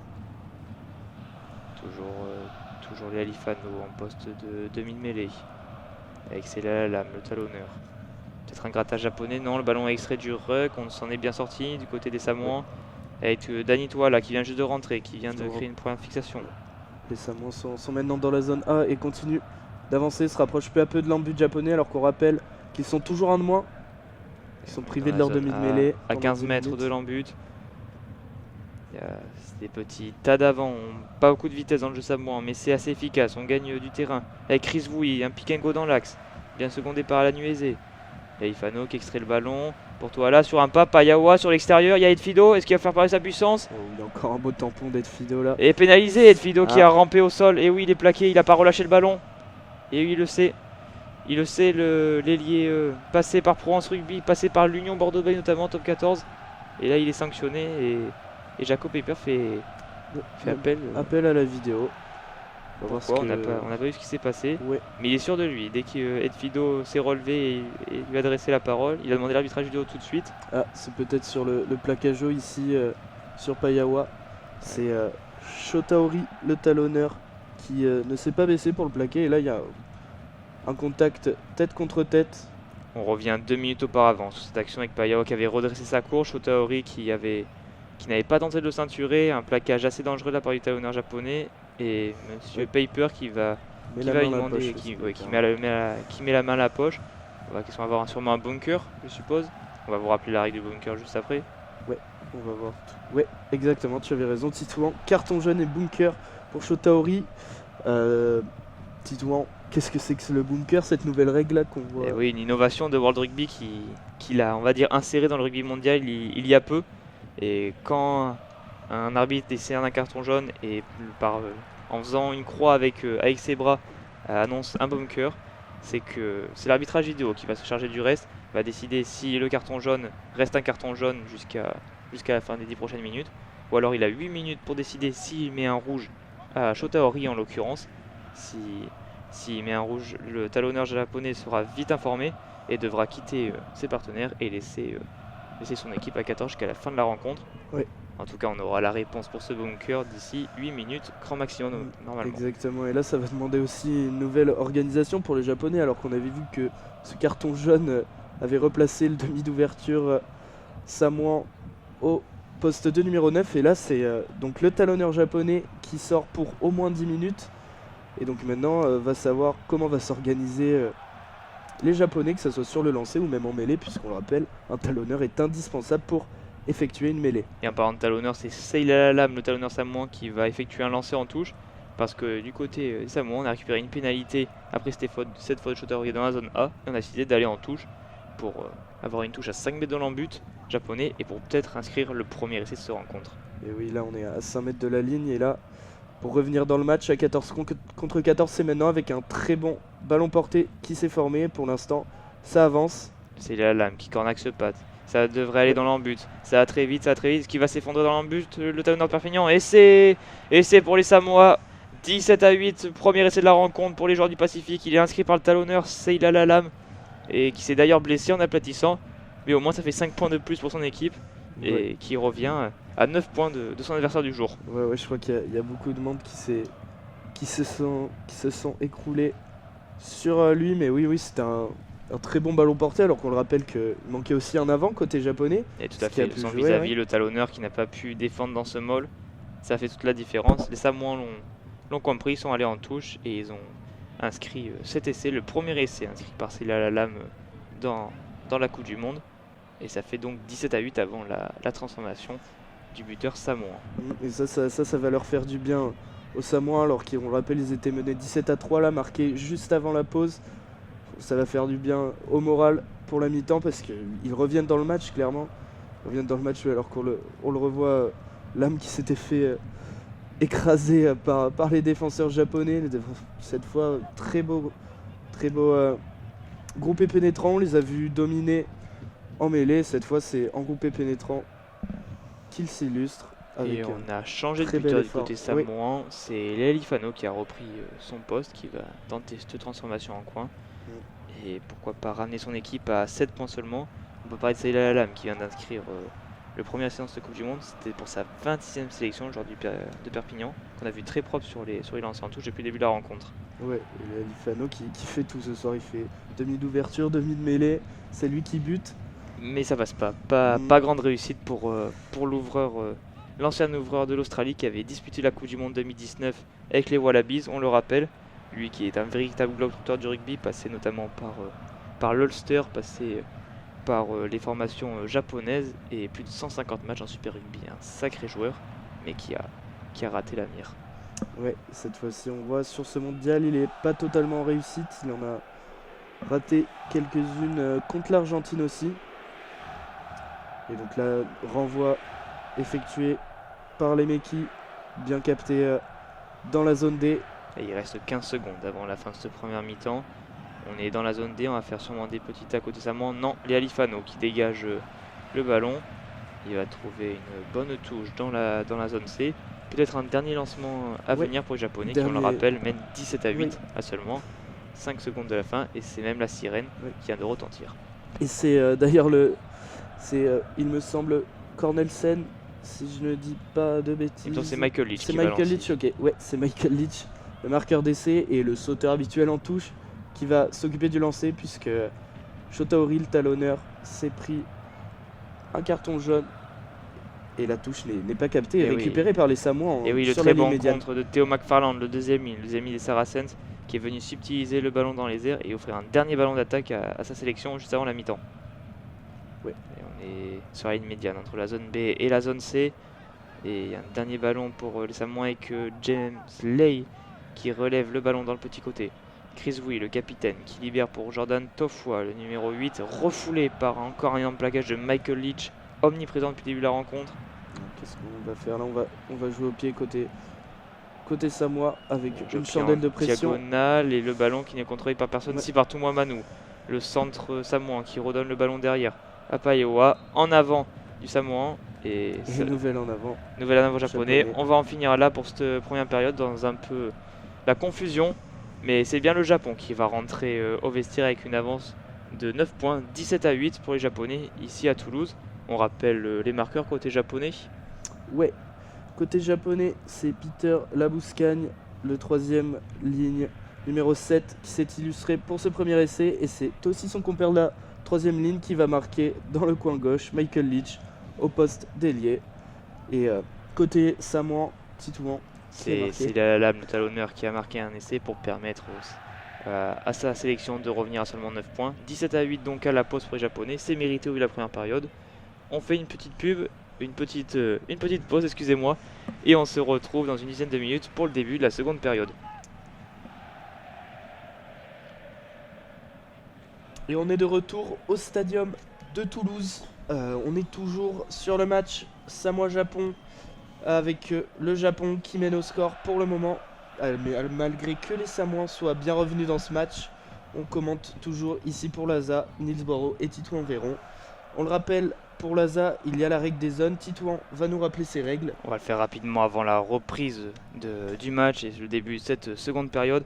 On rappelle que si on est en tribune de presse et qu'on regarde vers la gauche, on commence avec la zone A de la ligne d'en but à la ligne des 22 mètres, qui est suivie par la zone B entre les 22 et une médiane. C'est pareil pour l'autre côté du camp. À droite, on a la zone C entre les 50 et les 22. Et on finira par la zone D entre les 22 mètres et la ligne d'en but. Donc les Japonais joueront dans les zones C et D, attaqueront donc les zones B et A, tandis que c'est l'inverse pour les Samoans qui attaqueront les zones C et D. Exactement, et là le renvoi qui va être donné par l'arrière Lomano Lemeki, l'arrière japonais, pour donner le coup d'envoi de cette seconde période, alors qu'on rappelle que c'est le Japon qui mène ici à Toulouse. Sur le score de 17-8. Allez, on rappelle 14 Japonais contre 14 Samoans parce que les deux équipes ont reçu un carton dans les 10 dernières minutes de cette première période. Et attention, il me semble pas qu'on ait encore eu le résultat de ce bunker. Et allez, le premier ballon pour les Samoans qui mettent tout de suite de la vitesse dans le jeu. On est dans la zone B. Et premier ballon échappé par Théo McFarland, le deuxième in Samoan, qui est le coupable de ce premier en avant de ce second acte. On est dans la zone B, oui. Et ça va être une mêlée pour les Japonais. Exactement, une passe assez mal délivrée. Et après, ça va pas profiter aux Japonais, alors qu'on va voir le retour du numéro 9, Samoan. Alors que d'après ce que l'on peut voir à l'affichage, il semblerait que pour le Japonais, que ce soit, heureusement pour lui, un simple carton jaune et non un carton rouge. Et oui, les arbitres vidéo dans le bunker ont décidé que ce ne serait pas plus qu'un carton jaune. Le talonneur Shota Ori pourra faire son retour tout à l'heure quand il aura purgé sa peine dès 10 minutes. Ça ne sera donc pas un carton rouge, un ouf de soulagement dans le camp nippon. Et l'introduction à venir pour le demi-mêlée Saito côté japonais, alors que c'est Naikabula, l'ailier japonais, qui sort. C'est ça exactement. Il est remplacé par le talonneur remplaçant Sakate, parce qu'on le rappelle, en rugby, il faut qu'un talonneur rentre pour jouer la mêlée. Tous les joueurs ne peuvent pas être en première ligne. Et donc c'est un ailier qu'on fait sortir pour faire rentrer un talonneur pour respecter le 8 contre 8 dans la mêlée. C'est ça exactement. Et donc les lignes arrières japonaises qui sont ici amputées de leur numéro 11, de leur ailier surpuissant Naikabula. Introduction pour Saito, le demi-mêlée japonais. Qui écarte bien sûr son arrière aussi qu'on a vu tranchant en première mi-temps et qui là vient percuter en plein milieu de la zone C, pleine balle. Les défenses au pied dans la zone des Carpi. Non, c'est bon. Duncan Paiva fait un arrêt de volée sur ce coup de pied délivré par Saito. Et dans la zone A, l'arrière Samoan, il peut dégager le ballon en tribune, un long coup de pied, et on va rejouer dans la zone C. Dans le camp japonais, on s'est bien dégagé côté Samoan. Alors que juste avant ça, on a pu voir un jeu au pied par-dessus de Saito. C'était peut-être pas la bonne décision sur ce coup-là, on a vu qu'il était un peu long. Il semblait avoir mieux à faire, on a vu un surnombre sur le petit côté. Mais David Mêlée a préféré rester fidèle au principe de jeu japonais et a envoyé un grand coup de pied, bien récupéré par l'arrière samoan. Alors que c'est maintenant Sokate qui va pouvoir effectuer ce lancer, bien capté en touche, et Renvoi par-dessus du numéro 9 Saito, bien capté en plein milieu de la zone C par les Samoans. Et oui, Théo McFarland, le deuxième ligne, qui est ancien basketteur, qui s'est bien débrouillé avec ce ballon dans les mains. Le ballon qui peut être écarté côté Samoan avec un long jeu de Tomo Amano, récupéré par les Mekilars japonais qui, lui, à nouveau, distille une chandelle. Oui, une chandelle bien Oh, récupérée. quel plaquage. Gros plaquage de Lemeki. Très gros plaquage sur le numéro 9 Samoan qui s'en sort cependant. Et c'est les Samoans qui vont pouvoir. Conservation du ballon assurée Polo Aloemi, par les joueurs du Pacifique. Polo Aloemi, le pied droit du Stade français, qui a fait un point de fixation. On est dans la zone B et on va charger Léa Lifano, l'ouvreur samoan, qui rend la balle au japonais d'un long coup de pied. Un très bon coup de pied qui va peut-être faire un 50-22. Magnifique. Oui, excellent. 50-22 trouvé par l'ouvreur samoan qui était, on le rappelle, dans la zone B et qui a trouvé une touche indirecte, c'est-à-dire que le ballon a rebondi dans le terrain avant de sortir des limites de la zone de jeu. Et ça a donné une belle touche à venir pour les Samoans dans la zone D. Ils ont gagné 50 mètres sur cette action. Oui, c'est très bien vu de la part du demi d'ouverture samoan, puisque on le sait par le carton jaune de Shotaori, c'est le numéro 11, l'ailier samoan, qui a dû sortir. Les japonais, tu veux dire sûrement. Japonais, pardon, ouais, qui a dû céder sa place, et donc ils étaient un de moins derrière, ce qui a permis au numéro 10 de trouver cet espace, et donc une superbe touche dans les 22 japonais dans la zone D. Ouais, une touche un peu hasardeuse, mais conservée quand même par les Samoans, avec Thomas Taine, le numéro 9, qui extrait ce ballon pour l'âme, son talonneur. On est rentré dans la zone D, on est à l'entrée de cette zone D plutôt, juste devant les 22 mètres avec McFarland, qui va créer un point de fixation. On rappelle les Japonais à 14, qui ont un défenseur en moins, peut-être de quoi jouer sur les extérieurs pour les Japonais, pour les Samoans, pardon, et le grattage japonais. C'est ça exactement, grattage, très bon grattage ici du numéro 8, le capitaine Kazuki Himeno qui montre l'exemple et qui gratte ce ballon. Oui, la solidarité japonaise, on a vu, on est allé au plaquage, on a plaqué aux jambes. Palo Aloemi, le soutien était un peu en retard, et Kazuki Himeno directement qui a mis les mains sur le ballon et a empêché ce dernier de sortir du ruck. Pénalité logique pour les Japonais. Ouais, très bien, très belle pénalité, alors que là il reste seulement 1 minute 30 de carton jaune, et donc là les Japonais qui vont pouvoir se dégager, récupérer une touche dans leur camp toujours, dans la zone C, et donc récupérer cette possession de balle, pourquoi pas, sur un nouveau lancement de jeu. Allez, lancé en touche à venir pour le talonneur remplaçant Sakate qui va essayer de trouver ses auteurs. Peut-être Michael Leach, on l'a beaucoup vu en première période. C'est d'ailleurs lui qui est servi. On écarte sur le numéro 8, aussi très utilisé après un lancement en touche, alors qu'il y a un avantage là pour les Japonais qui va. Et oui, un plaquage sans ballon de Thomas Taine, numéro 9 samoan. Il avait été déjà coupable d'une faute de cette manière dans la première période. Et il se remet à la faute, le demi-mêlée. Attention à l'indiscipline, ça fera une nouvelle pénalité coup sur coup aux Japonais. Et ils vont aller pouvoir jouer dans les zones A et B, dans le camp des Samoa. Exactement, ils vont pouvoir passer de leur 22 dans la zone D aux 22 adverses dans la zone A. Grâce à ces deux fautes samoanes. Et c'est le numéro 10, Matsuda, qui va se charger de ce jeu au pied et aller chercher une touche dans la zone B. Alors qu'on voit là des changements qui vont se préparer, surtout au poste de pilier. C'est peut-être les entrées de Greg Millar et d'Azeli Aivalou.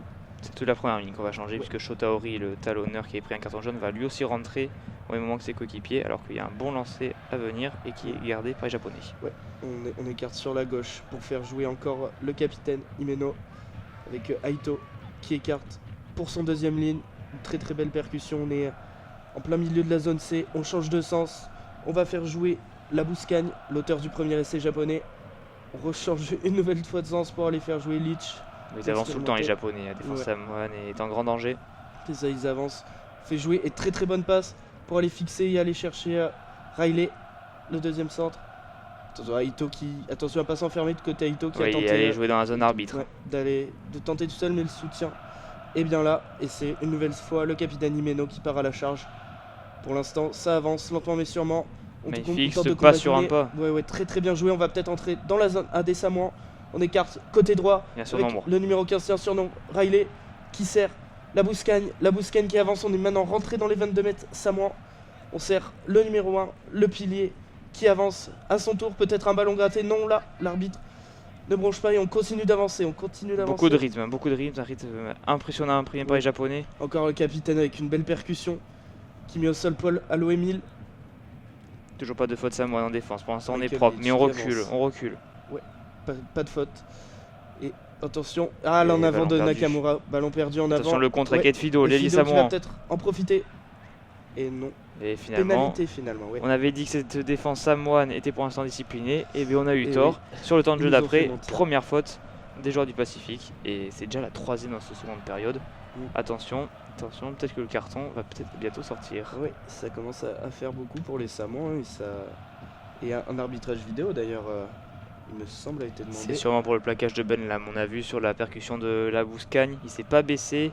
L'ancien joueur des Hurricanes, qui était meilleur marqueur Super Rugby en 2018, il avait inscrit 16 essais en seulement une saison.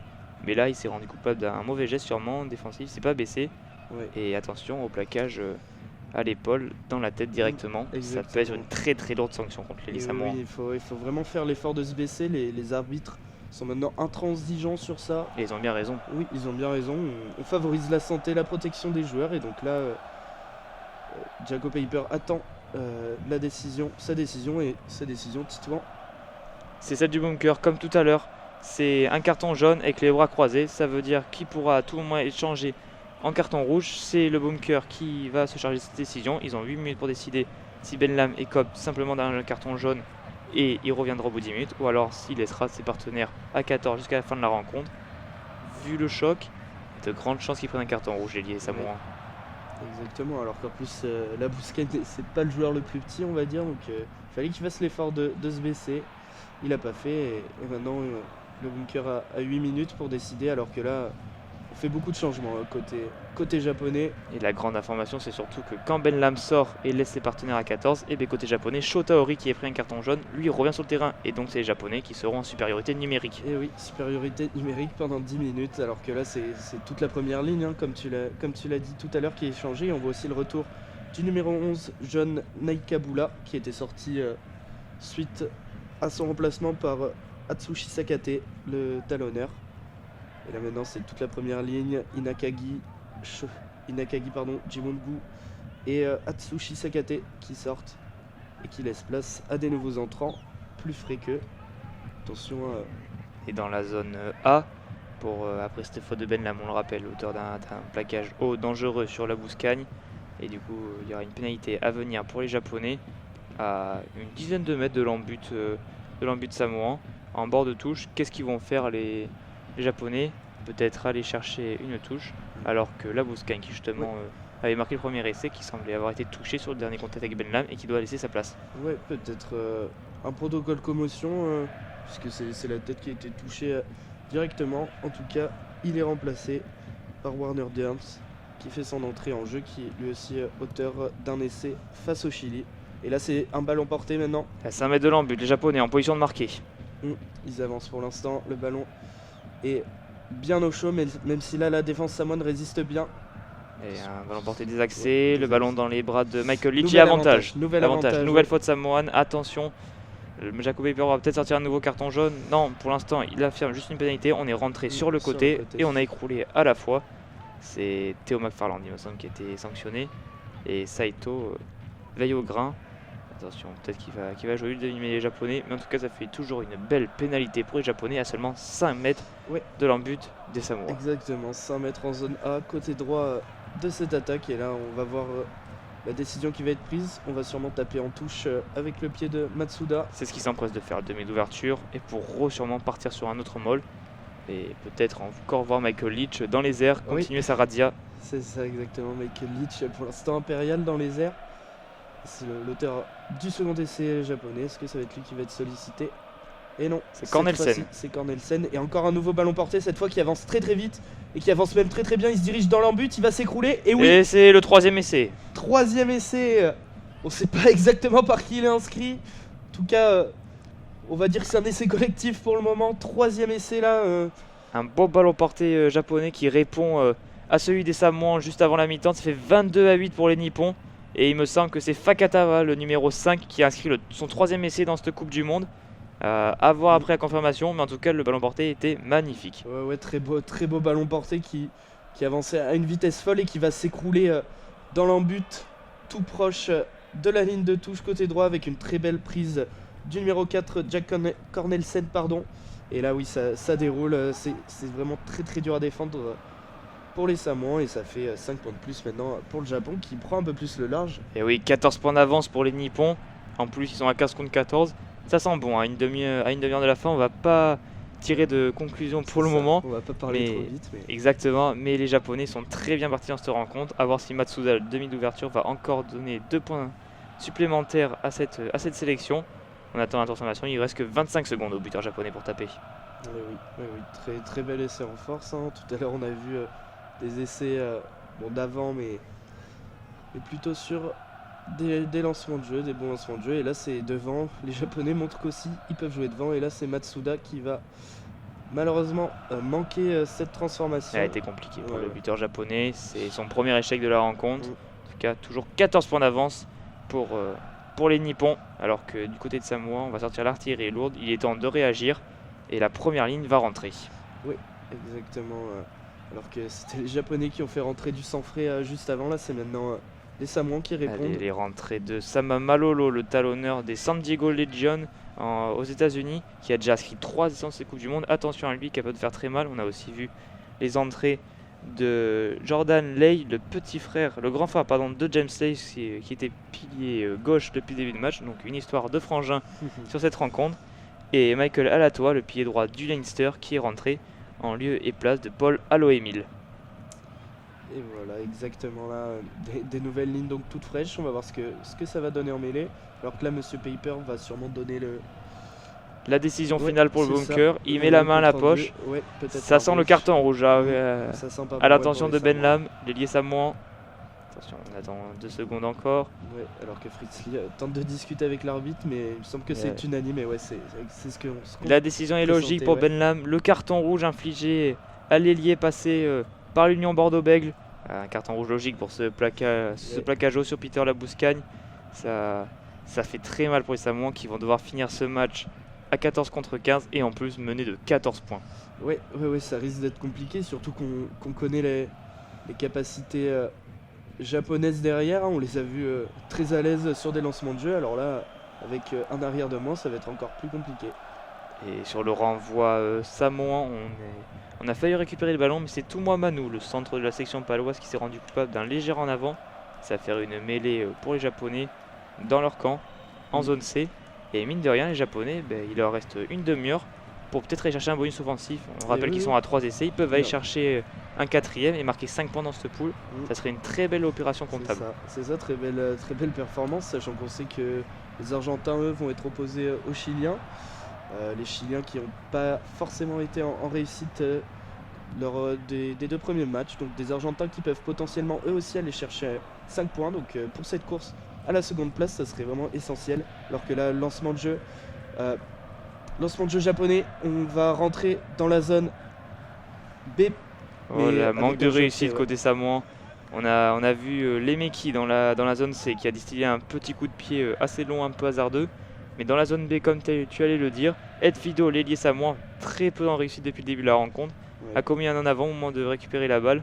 Il était énervé. On l'a vu l'ailier passer par Provence Rugby. Et c'est un en avant, c'est une nouvelle mêlée pour les Japonais qui finalement sur l'action ont gagné 20 mètres sans faire grand chose. Exactement, nouvelle mêlée en faveur des Japonais en plein milieu de cette zone B. Une mêlée d'ailleurs qui on peut le souligner, a tenu parfaitement. Les nouveaux entrants qui parviennent pour l'instant à tenir leur mêlée. Et là, nouveau lancer, nouvelle introduction pour Naoto Saito. Et pourquoi pas un nouveau lancement de jeu japonais. Allez, comme tu l'as dit, avec des premières lignes toutes neuves de part et d'autre. On va voir quel pack fera la meilleure impression sur cette mêlée. En tout cas, ça part un peu en crabe, on va dire, avant l'introduction de Saito. Et la mêlée va être rejouée. C'est ça. Monsieur Paper qui a sifflé une mêlée qui me fait mentir, pas du tout stable cette fois-ci. Donc on va la rejouer, on va calmer tout le monde et puis on est reparti pour cette seconde mêlée alors qu'une nouvelle Ola fait son apparition dans le stadium. Et oui, une Ola lancée par des supporters japonais qui, on l'a dit, avaient mis le feu aux rues de Toulouse cet après-midi. On les a vus, les supporters japonais aussi, lors du premier match contre le Chili dans les tribunes à Saint-Étienne, qui avaient récupéré tous les déchets du stade. Des supporters très généreux, très sympas, et qui sont très heureux aujourd'hui de voir leur équipe faire une très belle prestation face à son rival samoan. Et oui, pour l'instant, très belle prestation, match maîtrisé. Et nouveau lancement de jeu après cette mêlée qui ne tient pas une nouvelle fois, qui va encore être faite. Voilà, il suffisait que je dise que la première mêlée avait bien tenu pour que les deux suivantes ne tiennent pas du tout. Ouais, c'est ça. C'est Jaco Paper qui va réprimander les premières lignes de part et d'autre, qui va leur donner de nouvelles consignes et qui va leur demander de faire ce qu'ils savent faire d'habitude, c'est-à-dire tenir les mêlées pour ensuite donner aux Ariane possibilité de jouer au ballon. Et oui, exactement. On attend donc cette mêlée qui, on espère, cette fois va tenir avec un lancement de jeu. Tous les arrières. Alors que c'est intéressant, sont des côtés positionnés sur le samoan, côté on a droit. vu que la mêlée, alors que c'est Benlam qui a pris un carton rouge, je rappelle, c'est un ailier. Benlam qui est sorti. Dans la mêlée, on a décidé de défendre à 7. Côté samoan, on a décalé Théo McFarland, le deuxième ligne, au poste d'ailier pour couvrir le manque laissé par Benlam. Et ce n'est pas gagnant. Et oui, ce n'est pas gagnant. Avantage, le ballon qui avait été éjecté cependant faute de main du numéro 9 Naoto Saito. Et donc, nouvelle pénalité en faveur des Japonais suite à cette mêlée perdue par les Samoans. Ouais, une pénalité dans la zone B. Alors ça va être intéressant de savoir quel choix vont faire les Japonais. Vont-ils prendre les points pour sécuriser leur avance ou aller en touche pour chercher le bonus offensif? Il reste 25 minutes et ils ont décidé de prendre les points. Oui, exactement. Et pour l'instant, je suppose qu'ils veulent se mettre à l'abri. Le bonus offensif, ils ont encore le temps d'aller le chercher. Donc pour l'instant, on prend pas de risque. On va chercher 3 points supplémentaires pour s'écarter des Samoans qui malgré ça, ne sont pas morts, qui sont toujours là. Il reste une bonne 25, il reste 25 minutes, donc les Samoans qui peuvent encore revenir dans ce match malgré le carton rouge. On connaît leur capacité, ils peuvent revenir. Ouais, on les a vu faire une très bonne seconde période contre le Chili lors de cette ouverture de la Coupe du Monde. Donc ça serait pas illogique de les revoir venir à partie, mais pour l'instant, c'est Matsuda qui a 3 points de plus au bout du pied. Exactement. Ça part bien, oui, ça part même très bien et ça passe entre les perches. 3 points de plus pour les Japonais qui mettent maintenant 25-8 alors que nous jouons la 55e minute de jeu. Les supporters japonais qui exultent dans ce stade de Toulouse. 17 points d'avance pour la sélection nippone. Ils sont mis à l'abri de 2 essais transformés. C'est très intéressant ce qu'ils produisent les coéquipiers de Himeno, le capitaine. C'est très intéressant et là renvoi court dans la zone C, bien capté par les Japonais, même acrobatiquement en l'air par Cornelsen il me semble. Attention à la pression. Samoan qui tente le contre-ruck mais finalement le ballon est conservé. Et c'est Naoto Saito qui va peut-être dégager. Ouais, il dégage son camp avec une chandelle. Une chandelle un peu hasardeuse en plein milieu du terrain.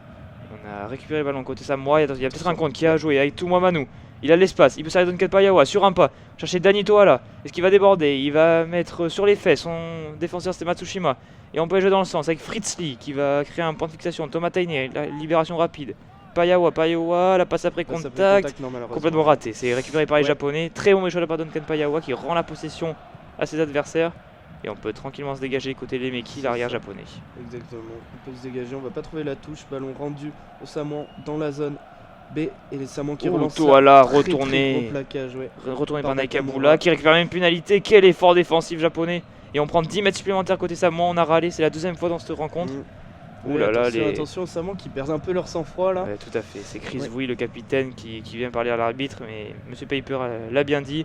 Reculez de 10 mètres, messieurs, arrêtez de parler. Et puis arrêtez d'être pénalisé comme ça parce que depuis le début de la seconde période ça commence à faire beaucoup. Exactement, et là au final les Japonais qui récupèrent une pénalité sur la ligne médiane et qui vont permettre d'aller dans le camp samoa et récupérer une très belle touche. Et oui, on a vu des regards samoans un peu dans le vide qui regardaient leurs chaussures. Ils sont pas fiers de ce qu'ils proposent aujourd'hui les Samoans. Parce qu'on l'avait dit avant ce match, une défaite et leur chance de se qualifier en quart de finale serait compromis, serait même nul à l'issue de la rencontre. Et pour l'instant, c'est ce qui se profile. Alors qu'on revoit cet énorme plaquage de Naikabula sur Toala et ensuite le grattage de son coéquipier pour les Japonais qui vont avoir un nouveau très bon ballon d'attaque. Exactement. Alors que, c'est Warner Durns qui vient de sortir alors que celui-ci était rentré il y a quelques temps puisque je suppose que la Bouscagne a pu revenir de ce qui semblait être un protocole commotion et là c'est lancé, dernier sauteur bien capté par le deuxième ligne, on écarte derrière, ça joue La Ça combinaison. joue très très belle combinaison. Coup de la toupie, on va quasiment rentrer dans la zone A. Le ballon qui éjecte, ballon mal maîtrisé, mais c'est toujours les Japonais qui en ont la possession et qui avancent. On est maintenant rentré dans la zone A. Avec Saito qui va peut-être libérer le ballon. Non, Et pénalité pour Samoa. Grattage du nouvel entrant, le demi-mêlée Matavao. On n'a pas parlé sur la dernière action, mais il est rentré en lieu et place de Jonathan Tomatene, tout comme le numéro 20 Motuga, qui est habitué lui au circuit de rugby à 7 mondial. 33 tournois disputés avec les équipes samoa de rugby à 7. Un très bon joueur, très mobile et qui est rentré à la place.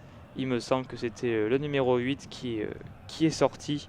Le numéro 8, Jordan Tofua. D'ailleurs, par ailleurs, très très bon grattage de sa part. Et là, ça permet aux Samoans de se dégager à leur tour et de récupérer une touche sur la ligne médiane. À voir maintenant ce qu'ils vont faire, parce que là, le temps presse pour les Samoans. Et s'ils veulent rattraper leur retard, c'est maintenant qu'il va falloir tout donner. Allez, lancé de Sama Malolo, lancé rapidement joué avec Motuga pour lancer l'artillerie avec Fritzli qui avance. Matavao qui tente de mettre du rythme. La passe après contact pour tout Manu, le centre de la section paloise, le premier crochet.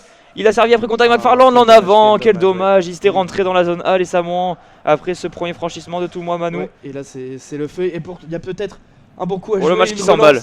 Une relance avec Riley qui a feinté le jeu au pied. Laissez Nakaibula qui récupère la balle. On est maintenant en plein milieu de la zone C. Ça joue côté japonais avec Matsushima. Bien surnombre sur l'extérieur. Numéro 10. Le surnombre avec l'arrière qui avance. Les mecs qui débordent les Alifano. Magnifique, et il sort en touche. Dommage. Quelle relance, c'est action complètement folle, l'action la plus belle de ce match pour l'instant peut-être. Avec ce franchissement dans un premier temps, Samoan Matavao qui avait libéré les bras pour tout Manu. Et puis après il a oublié un peu. Qui a oublié McFarland, son deuxième ligne effectivement. Il a donné la balle un peu trop tard et puis une passe complètement dans les chaussettes. Tout à fait, un ballon très compliqué à maîtriser pour le deuxième ligne. Et sur le contre. Qui a failli profiter aux Japonais. Tout à fait, qui ont failli relancer depuis leurs 22 mètres. Ouais, c'est ça, depuis leurs 22 mètres. Et après, c'est une nouvelle fois le numéro 15, Lomano Lemiki, qui a failli déborder le demi d'ouverture, mais qui finalement va être poussé en touche par les défenseurs samoans. Et Lomano Lemiki qui fait une très belle impression. Lui qui n'est pas habitué à jouer à ce poste d'arrière, on le rappelle, qui est plutôt un ailier de formation, qui remplace Mazi Rewal, l'arrière au pied levé qui s'est blessé lors du dernier match contre l'Angleterre. Et pour l'instant, très très bon match de Lemiki, tranchant sur chacune de ses prises de balle. Exactement, tranchant sur chacune de ses prises de balle. Les jeux au pied qui sont aussi assurés de sa part, alors que celui qui était prévu au poste d'ailier, alors que là c'est maintenant un contre japonais en touche. Contre japonais avec Matsushima qui est sur les appuis, qui élimine 1, 2, 3 défenseurs. Il a dépassé tout le monde. Matsushima en 1 contre 1 peut-être. Les crochets de Matsushima. Quelle défense de Fido qui est sorti en touche. Oh là là, quelle action de Kotaro Matsushima, l'ancien Clermontois. Exactement, Matsushima qui s'était fait la malle là sur le côté droit. Il a traversé toute cette zone C avant d'être rattrapé en 1 contre Fido. Très très belle défense par ailleurs. Et oui, il a vu que c'était des avants dans le côté fermé. Il a vu que c'était des avants, il sait qu'il est plus rapide qu'eux. Il a débordé tous les avants sur ses appuis et il est sorti en touche. La touche a été jouée vite, il me semble, par les Samoans. Joué dans la zone A, les Samoans qui veulent se sortir de la pression, qui ont décidé de mettre tous les ingrédients pour retourner dans le camp japonais. Et Kalalatoa qui fait un premier point de fixation et Matavao qui va pouvoir jouer au pied pour se dégager. Qui va dégager, ballon, très très bon dégagement. Heureusement, Lemeki était là, il est dans la zone C, il va à son tour taper une chandelle. Il est vraiment partout, il va taper une chandelle. Est-ce qu'il sera à la retombée? Non, mais il sera au plaquage.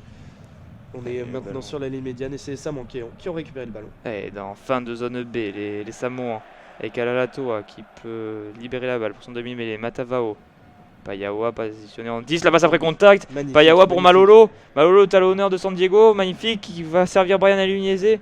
La continuité dans le jeu samoan. Ça fait longtemps qu'on les a pas vus porter autant le ballon, les Samoans. Ils sont maintenant rentrés dans le camp japonais, ils sont dans la zone C et là ça écarte petit côté. Qui a été coffré par. Il a tenté de faire la malle tout seul, demi-mêlée, mais était refoulé par la deuxième ligne adverse.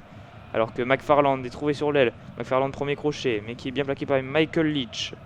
La défense japonaise pour l'instant bien en place, mais les offloads Samoans, il va falloir s'en méfier parce qu'ils savent jouer après contact. Et si c'était la solution, on les passe après contact Samoans qui n'ont pas fait pendant la première période. Et là, ça en fait deux qui trouvent des fractures dans cette défense nippone. Le ballon qui est servi pour Lei, le pilier gauche, qui avance, toujours dans cette zone C. On est à 30 mètres de l'embut japonais, les passes sont pas très bien assurées, mais la continue du jeu, elle à son tour, avec Motuga dans l'axe. On continue d'avancer avec les avants, puisqu'on le rappelle, c'est Samoan qui sont Oula, un passe, moment attention. derrière, attention. Oh là là, attention là, c'était une passe totalement mal Et le délivrée. contre avec Matsushima, il va aller à l'essai Matsushima. Il est Quelle là tout action! seul. Très très belle action, même s'il me semble avoir vu peut-être un petit en avant japonais sur cette récupération de balle qui est partie d'une passe totalement ratée des On des verra, Samoans, là. on verra tout ça à la vidéo, mais c'est une passe ratée de la part du numéro 9 Samoan. C'est pas compris dans la ligne derrière, même si c'était des avants qui étaient replacés. Et je ne suis pas sûr qu'il y en a avant, il me semble que c'est Ok. l'ailier Samoan qui rabat le ballon vers l'arrière. On va voir tout ça à la vidéo, en tout on va cas voir Jaco ça. Paper l'a demandé. C'est ça, Mais exactement. on était dans la zone C et on a fini dans la zone A grâce au canne de l'ailier Kotaro Matsushima. On a vu tout à l'heure qu'il y avait des cannes de feu et je crois qu'il n'y a pas essai, non. Je sais pas s'il va aller voir la vidéo. Mais oui, tout à l'heure on a vu des cannes de feu de Matsushima, même s'il me Alors, semble on que va- là il y a un petit en avant de Riley. Je suis pas sûr. On Mais va je revoir crois un qu'il y petit, en a- mais en tout cas Jaco Paper est sûr de lui. Ah. Et Ah, visiblement, c'est. il y a Ça se joue à un bout d'ongle quoi, franchement. Cet en voilà, avant, c'est là, le bout de la phalange de Dylan Riley qui touche le ballon. C'était compliqué à voir en direct, mais toi tu l'avais vu, Nils. et oui. Et au final, il n'y a pas de quatrième essai pour les Japonais. Et non. L'essai est refusé à Kotaro Matsushima. Exactement, toujours pas de bonus, même si là ça a chauffé et on voit que Matsushima il est partout, il a des jambes de feu et il veut les faire parler, alors que là c'est maintenant Warner Durns du côté. Il a fait 0 tour, lui, Warner Duns. Ouais, Il voilà, rentre sur le terrain. rentre sur le terrain, voilà. Et cette fois il remplace le numéro 4, Jerk Cornelsen, donc il va maintenant évoluer au poste de seconde ligne, alors que celui-ci a remplacé la Bouscagne tout à l'heure qui lui jouait troisième ligne. Et là ouais, c'est dommage alors qu'on avait vu Michael Leach cette a belle joué parfait récupération. le turnover sur cet essai, c'est dommage. Il était rentré en zone B, avait servi par-dessus le défenseur samoan Matsushima qui fait parler sa vitesse, qui est fini dans l'embut. Mais l'essai vient d'être refusé comme on vient de le dire. Ça fait 25-8 toujours pour le Japon. Il reste 17 minutes dans ce match, on joue à 63e. Il y a une mêlée pour les Samoa dans la zone C. Et oui, au final les Samoans qui se sortent bien après cette mauvaise passe là, les Samoans qui butent sur cette défense japonaise, qui trouvent toujours pas la faille. Bon, après on rappelle quand même qu'ils sont un de moins, mais pour l'instant ils n'ont pas trouvé la solution. Peut-être Ils l'ont après trouvé cette dans mêlée. l'axe avec des passes après contact, mais toujours dans ce dernier geste, cette dernière passe où les attaquants de la sélection samoane ont du mal, ils pêchent, les hommes de Selala Mapuzwa qui font l'effort en mêlée là, une mêlée stable mêlée et le ballon qui qui peut être tient bien. libéré. On va peut-être combiner derrière et non au final c'est C'est tout Mohamedou qui renverse son surpuissant vis-à-vis. ce centre qui est bien avancé. On continue dans Avec l'axe Fritzli avec qui Fritzli. relève le ballon. Payao à son tour qui s'est mêlé au milieu des Ok. avants, l'arrière. Avec Alan Ueze. On a gagné 20 mètres sur le pick and go. On est rentré dans la zone D. Alan Ueze, quel effort du ennemi toulonnais. Il y a peut-être de l'avancée. Alors que Fritzli a une nouvelle fois récupéré le ballon. On le voit partout, Fritzli, même si son équipe perd du terrain. Est-ce que le ballon a été perdu? Non, c'est toujours un ballon à la possession des Samoan. Alors que Fritzli s'est blessé, resté au sol. Ouais. Attention, un éventuel coup dur pour le troisième Ça, Clermontois. il me semble que le centre aussi, le numéro 13, est blessé. Alors que là on Mais a un retour au avantage. jeu avec McFarland, la Oh, Chistera. très, très belle McFarland, est-ce que l'Elifano est dans l'embut? Non. Mais à quelques McFarland centimètres, encore, la et passe l'écart- sur un pas, l'essai de Payawa en coin, l'essai de Duncan Payawa, l'arrière toulonnais qui vient réduire le score 25-13 avec cet essai, le deuxième essai de la Coupe du Monde pour l'arrière toulonnais, bien servi par Théo McFarland qui a joué à la perfection malgré son poste deuxième ligne. Alors ça veut dire que même les avants avec un numéro 5 dans le dos, ils sont capables de faire des passes sur l'extérieur. Et oui, et j'ai l'impression que ce soir on veut encore me faire mentir, car je disais que les Samoans avaient du mal à trouver la solution. Et là, comme tu l'avais bien dit, c'est dans l'axe qu'ils ont trouvé la solution avec des grosses percussions. Là, on revoit la percussion du deuxième centre, même si je crois qu'il s'est blessé sur cette action. Et après, c'est vraiment des super passes après contact, une superbe Chistera du numéro 5 Samoan. Et après, il suffit d'écarter sur le côté gauche, c'est Payawa qui conclut. Une C'est action qui est très, très belle partie action. de la zone C, une mêlée, un point de fixation dans l'axe, des pick and go dans l'action, on fait avancer de 20 mètres pour entrer jusqu'à cette zone D. Et après, quand on joue de l'avancée, c'est bien plus facile, on trouve les extérieurs. Et Payawa sur un dernier crochet fait la différence. 25-13 pour le Japon, il reste un quart d'heure de jeu. Et la transformation à venir pour Christian Leifano, Et oui. l'ouvreur samoan. Il va falloir faire attention pour les Japonais, alors que c'était eux qui étaient presque à deux doigts de marquer. C'est juste l'action d'avance si on n'avait pas évité, si on n'avait pas commis cet en avant. Et au final, on se retrouve avec un essai samoan, comme quoi Le rugby va vite. oui, cet essai s'est joué vraiment à un bout de doigt. Et donc au final, peut-être une transformation là réussie alors qu'il reste 10 secondes. Et Leifano qui enroule son jeu au pied. Elle est bien partie sur formation et ça passe. L'arbitre assistant a levé le drapeau. 25-15 pour le Japon. Le Samoa revient à 10 points. Il reste un quart d'heure de jeu. Et tout peut se passer encore dans cette rencontre. C'est ça, il va falloir se méfier. Attention, les Samoans qui vont pouvoir peut-être aller chercher le bonus défensif, voire la victoire. Alors que les Japonais, eux, rêvaient tout à l'heure d'un bonus offensif. Et maintenant, il va falloir faire attention à ces Samoans qui se rebellent malgré qu'ils soient un de moins. Ils prouvent qu'ils peuvent jouer avec des superbes avancées dans l'axe. On a vu notamment Fritzli. Ouais, Fritzli qui est resté au sol mais qui a repris sa place, il me semble. On a vu une très belle rentrée des avants. C'est d'ailleurs lui qui vient récupérer le ballon. On peut notamment parler de la rentrée des avants samoans, les numéros 16, 17, 18, 19 qui amènent beaucoup de continuité dans le jeu samoan. Et ça c'est très important, en tout cas c'est ce qui leur permet de recoller au score. Exactement, et là le ballon a bien été capté, on vient de sortir de la zone A et on continue d'avancer encore avec Sama Malolo, le talonneur qui est très bon depuis sa rentrée, et Matavao qui peut jouer dans le sens peut-être. Il va servir à Ifano et qui se débarrasse du ballon au pied, qui monte une chandelle. Il y aura la pression à la retombée. Il y aura la pression, et oui. Et peut-être un en avant commis sur... C'est dommage. C'est dommage vraiment, il avait gagné son duel dans les airs face à l'arrière japonais Lemeki, mais au final il commet un petit en avant. Ouais, c'est encore Theo McFarland, ce deuxième ligne, le joueur des Saracens qui est partout, passeur décisif sur le dernier essai. On a rarement vu un deuxième ligne aussi mobile, il nous fait penser un peu à Thibaut Flamand en équipe de France. C'est un peu le même jeu. En tout cas, c'est une des révélations de la Coupe du Monde, ce McFarland, et ça m'étonnerait pas qu'on le revoie très rapidement en Europe, jouer notamment la Champions Cup avec son club des Saracens la saison prochaine. Et oui, qui s'est élevé très haut, il s'est élevé plus haut que tout le monde, plus haut que les Meki l'arrière, et donc malheureusement il commet ce petit en avant qui va offrir une mêlée quasiment sur la ligne médiane aux Japonais, un nouveau lancement de jeu, car on connaît l'objectif du bonus offensif pour les Japonais, ils l'ont toujours en tête, je le suppose, et donc on va attendre ce prochain lancement de jeu. Cette fois-ci on s'est mis à 8 dans la défense samoane en mêlée, on a fait le pari de laisser McFarland dans la mêlée, et là on perd peut-être ce pari avec un bras cassé à l'avantage des Japonais. Exactement, bras cassé, je crois que c'est le pilier droit qui s'est mis à la faute côté samoan. Le pilier droit Michael Alalatoa qui a été finaliste de la dernière Champions Cup avec le Leinster.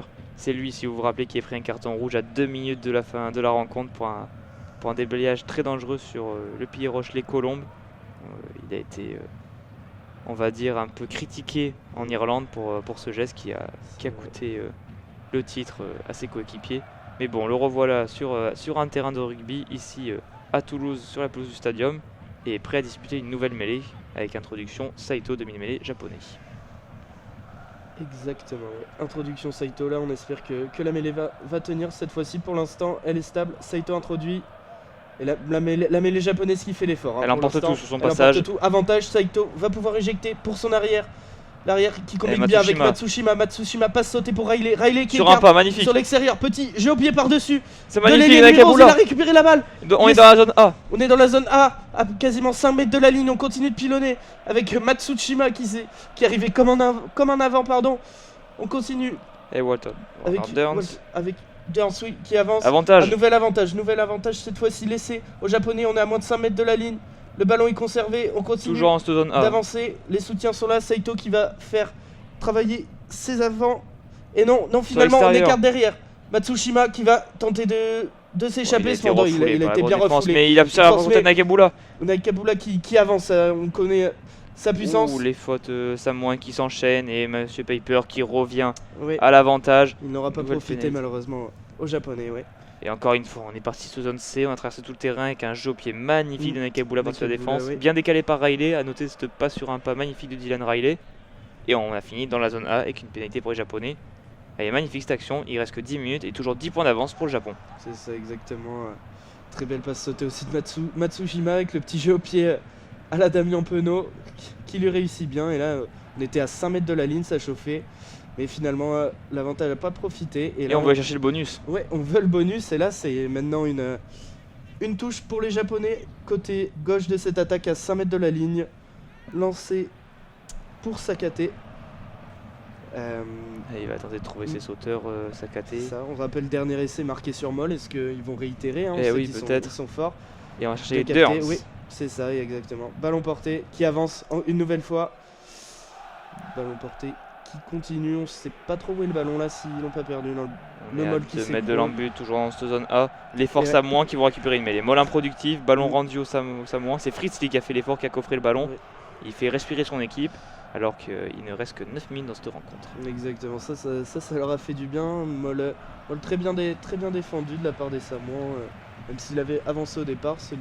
Ils ont réussi à Et le contrer. ils ont fait le pari de reculer dans un premier temps pour finalement mieux s'immiscer à travers ce Moll. C'est un pari gagnant. Ouais. Et ça évite de donner le bonus à ces Japonais qui sont toujours bloqués à 3 essais, mais qui mènent encore de 10 points, on le rappelle, avec une mêlée à suivre. Introduction Matavao, le demi de mêlée samoan, pour essayer de se dégager, peut-être dégager la pression, C'est alors ça. qu'on est toujours dans la zone A, tout proche de l'embut des joueurs du C'est Pacifique. ça, seulement sur la ligne des 5 mètres. On sait que la dernière mêlée était en faveur des Japonais. Va peut-être falloir éjecter vite côté Samoan. Voilà, la mêlée qui reste stable pour On l'instant. reste stable. Matavao, on est peut-être hors jeu côté japonais, mais Touma Manu qui a apporté de l'avancée, voilà, il fait du bien ce 3 quarts centre. Il crée un point de fixation au milieu du terrain. Maintenant, il faut se réorganiser côté Samoan, il faut assurer la sortie de camp. Sortie de camp qui va être assurée, il me semble, par le numéro 10. Non, il va rejouer avec ses Oui, avants. il va tenter d'ouvrir l'angle face à son numéro 9, Matavao, Donc, qui derrière le rug va ouais, peut-être il était pris dans le s'occuper rug du d'avant. jeu au pied, ou alors servir son ouvreur qui s'est reculé. C'est fait avec les Alifano. Attention, Les contre la japonais pression. n'étaient pas loin. Et la toute petite touche trouvée Oui, par l'ouvreur exactement. samoan. On se Toute dégage petite touche. très mal de la pression. On reste dans la zone A. Et ça va être un nouveau lancer pour les Japonais. Exactement, nouveau lancé, alors qu'un changement titouan côté Samoan qui Ah oui, se prépare là. c'est le numéro 22. C'est Neria Fomai qui va rentrer, le joueur des Moana Pacifica. Et lui qui joue actuellement au poste de 3 quarts centre, qui va remplacer Ed Fido, l'ailier droit qu'on a vu très peu à son avantage ce soir.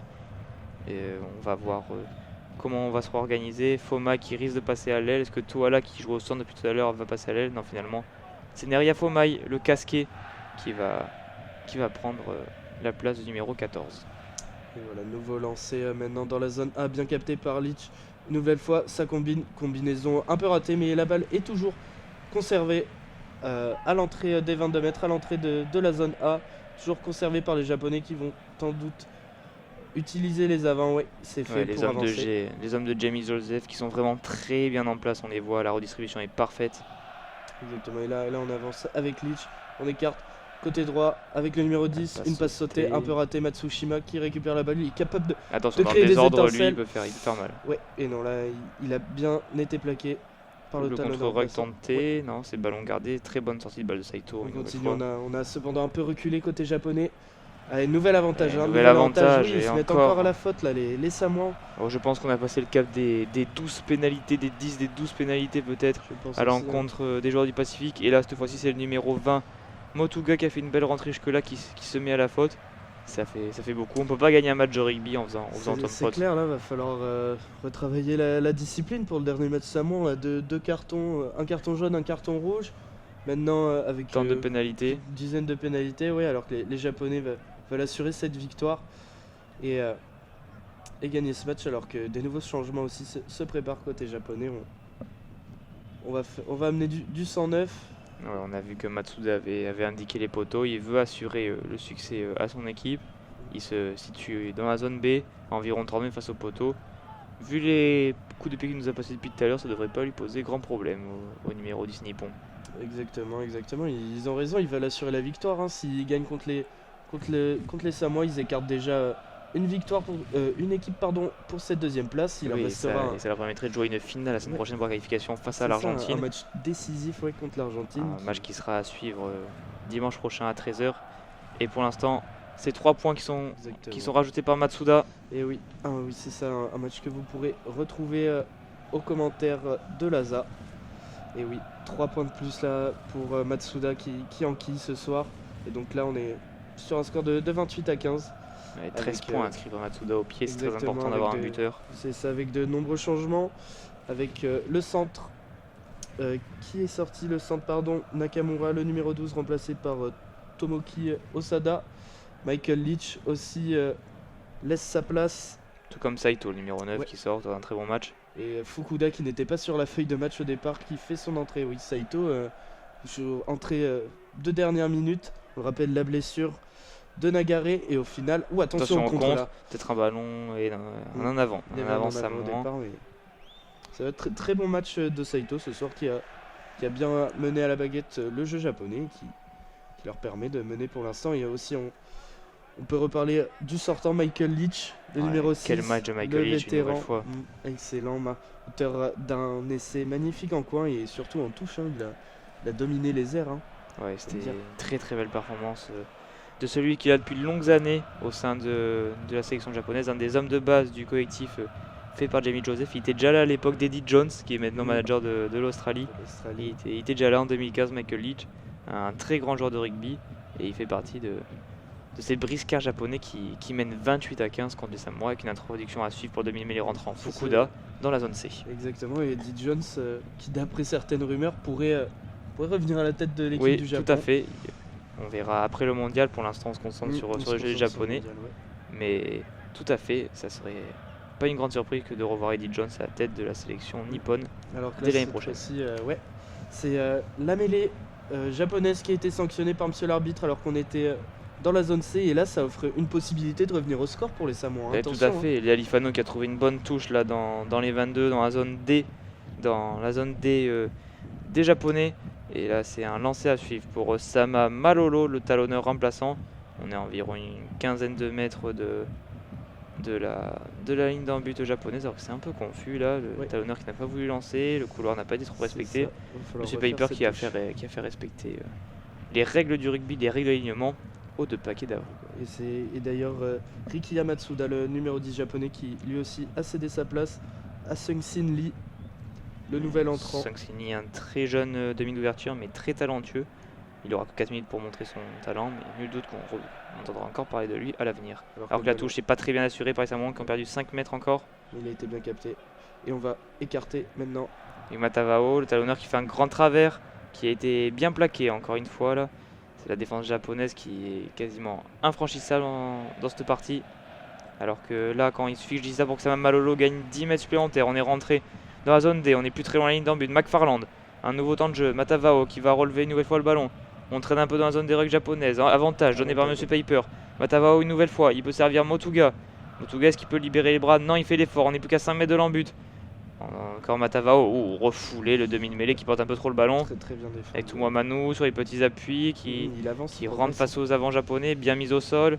Est-ce que la continuité de ballon est assurée? Oui, à la Lato qui récupère ce ballon. On est à seulement 3-4 mètres de l'embut japonais. Est-ce qu'on aura droit au troisième essai samoan maintenant à 3 minutes de la fin du match? Et non, une nouvelle obstruction. Une nouvelle obstruction, on voit quand même là sur cette fin de match les deux équipes qui peinent à conclure leurs actions. On la joue vite côté samoan. Il y avait une pénalité après un avantage, après une faute.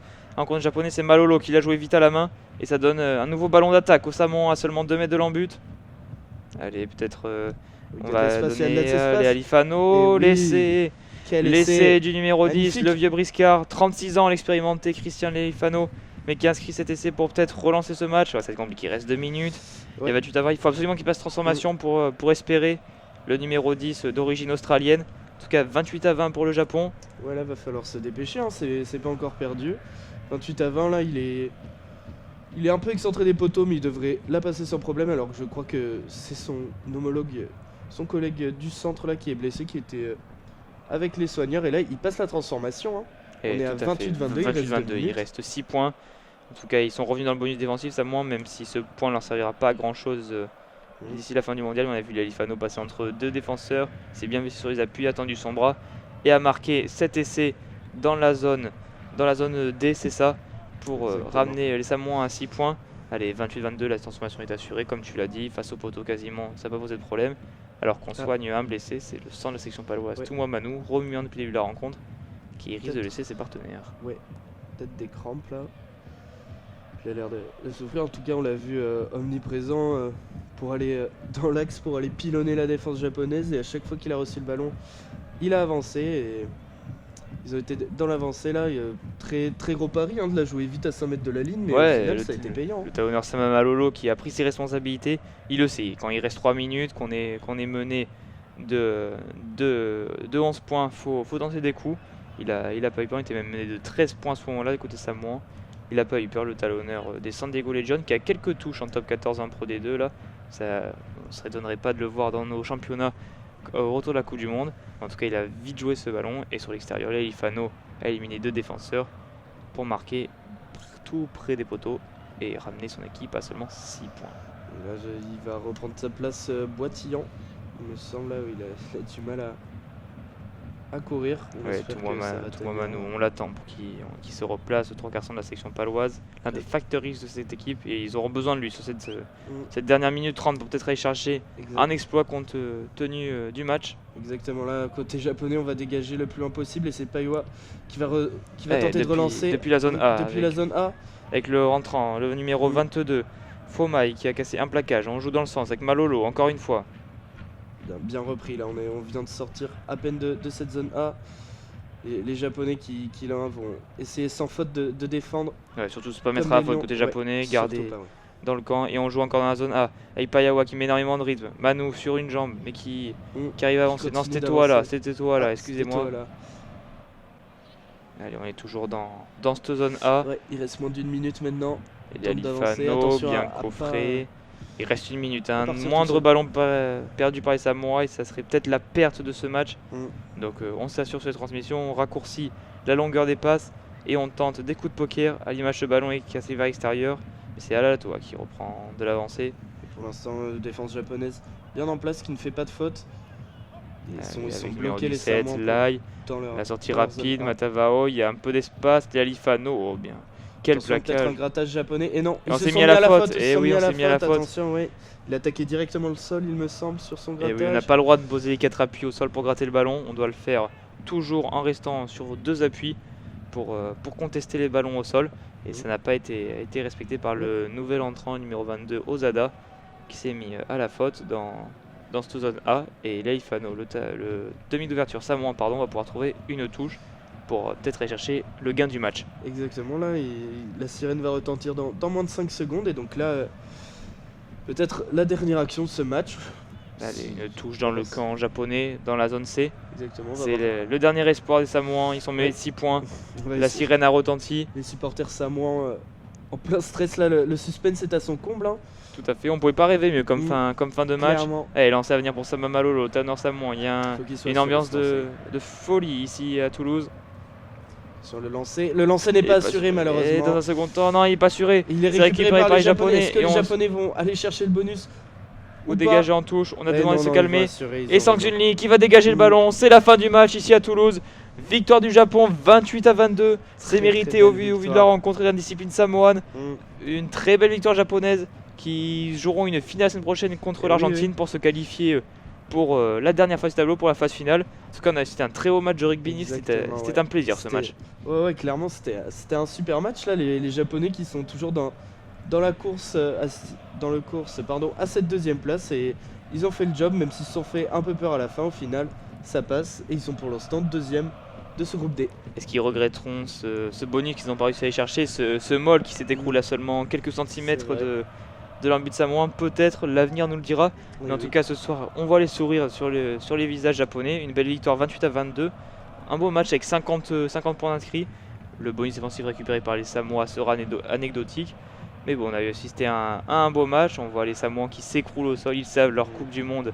Ils n'iront pas plus loin. Ils auront un dernier match à jouer contre l'Angleterre dans une semaine à Lille. Mais la Coupe du Monde s'arrête sûrement là pour les Samoans, en tout cas en phase de groupe, alors que les Japonais peuvent rêver très très haut. Ouais. Et là c'est fini pour les Samoans. Maintenant contre les Anglais, va falloir essayer de se faire plaisir. Et puis oui, on va retrouver cette finale prématurée Japon-Argentine dimanche 8 octobre à 13h. Voilà, ça sera sur les antennes de l'ASA bien sûr, évidemment. Avec le commentaire de description qui sera bien évidemment toujours là. Est-ce que tu peux nous rappeler les marqueurs côté japonais pour clore cette soirée, les 3 marqueurs? 3 marqueurs dès avant. On a eu premier marqueur, le numéro 7, Peter Labouscagne, l'incontournable Michael Leach qui a marqué lui au poste d'ailier. Et pour finir en deuxième mi-temps sur un très très bon ballon porté japonais qui a emporté la défense samoane, c'est Amato Fakatava, le tongien d'origine qui a marqué cet essai pour les Japonais, qui a offert la victoire. Côté Samoan, c'est des essais qui resteront anecdotiques, mais ils ont été marqués par Seila Lalam, le talonneur, Duncan Payawa, l'arrière. Et enfin, en toute fin de rencontre, c'est le numéro 10 Cristiano Ifano qui a marqué dans cette rencontre pour au final quand même une défaite samoane 28-22 contre le Japon. Bon, c'est la fin de cette rencontre. Ouais. On va tous vous remercier de merci nous avoir beaucoup écoutés, de nous avoir suivis. d'avoir suivi ce match en audio description. N'hésitez pas à faire vos retours sur le dispositif via les pages Facebook et Instagram ASA France. N'hésitez pas non plus à suivre les chaînes Twitch et YouTube et pourquoi pas vous abonner. Merci beaucoup Nils Merci d'avoir à toi, été là. Tristan, c'était un plaisir de commenter ce match avec toi. Bonne soirée, on se retrouve très bientôt. La suite c'est demain soir sur les chaînes de l'ASA, un match entre la Nouvelle-Zélande et l'Italie. Bonne soirée à tous et merci de nous avoir écoutés. Bonne soirée.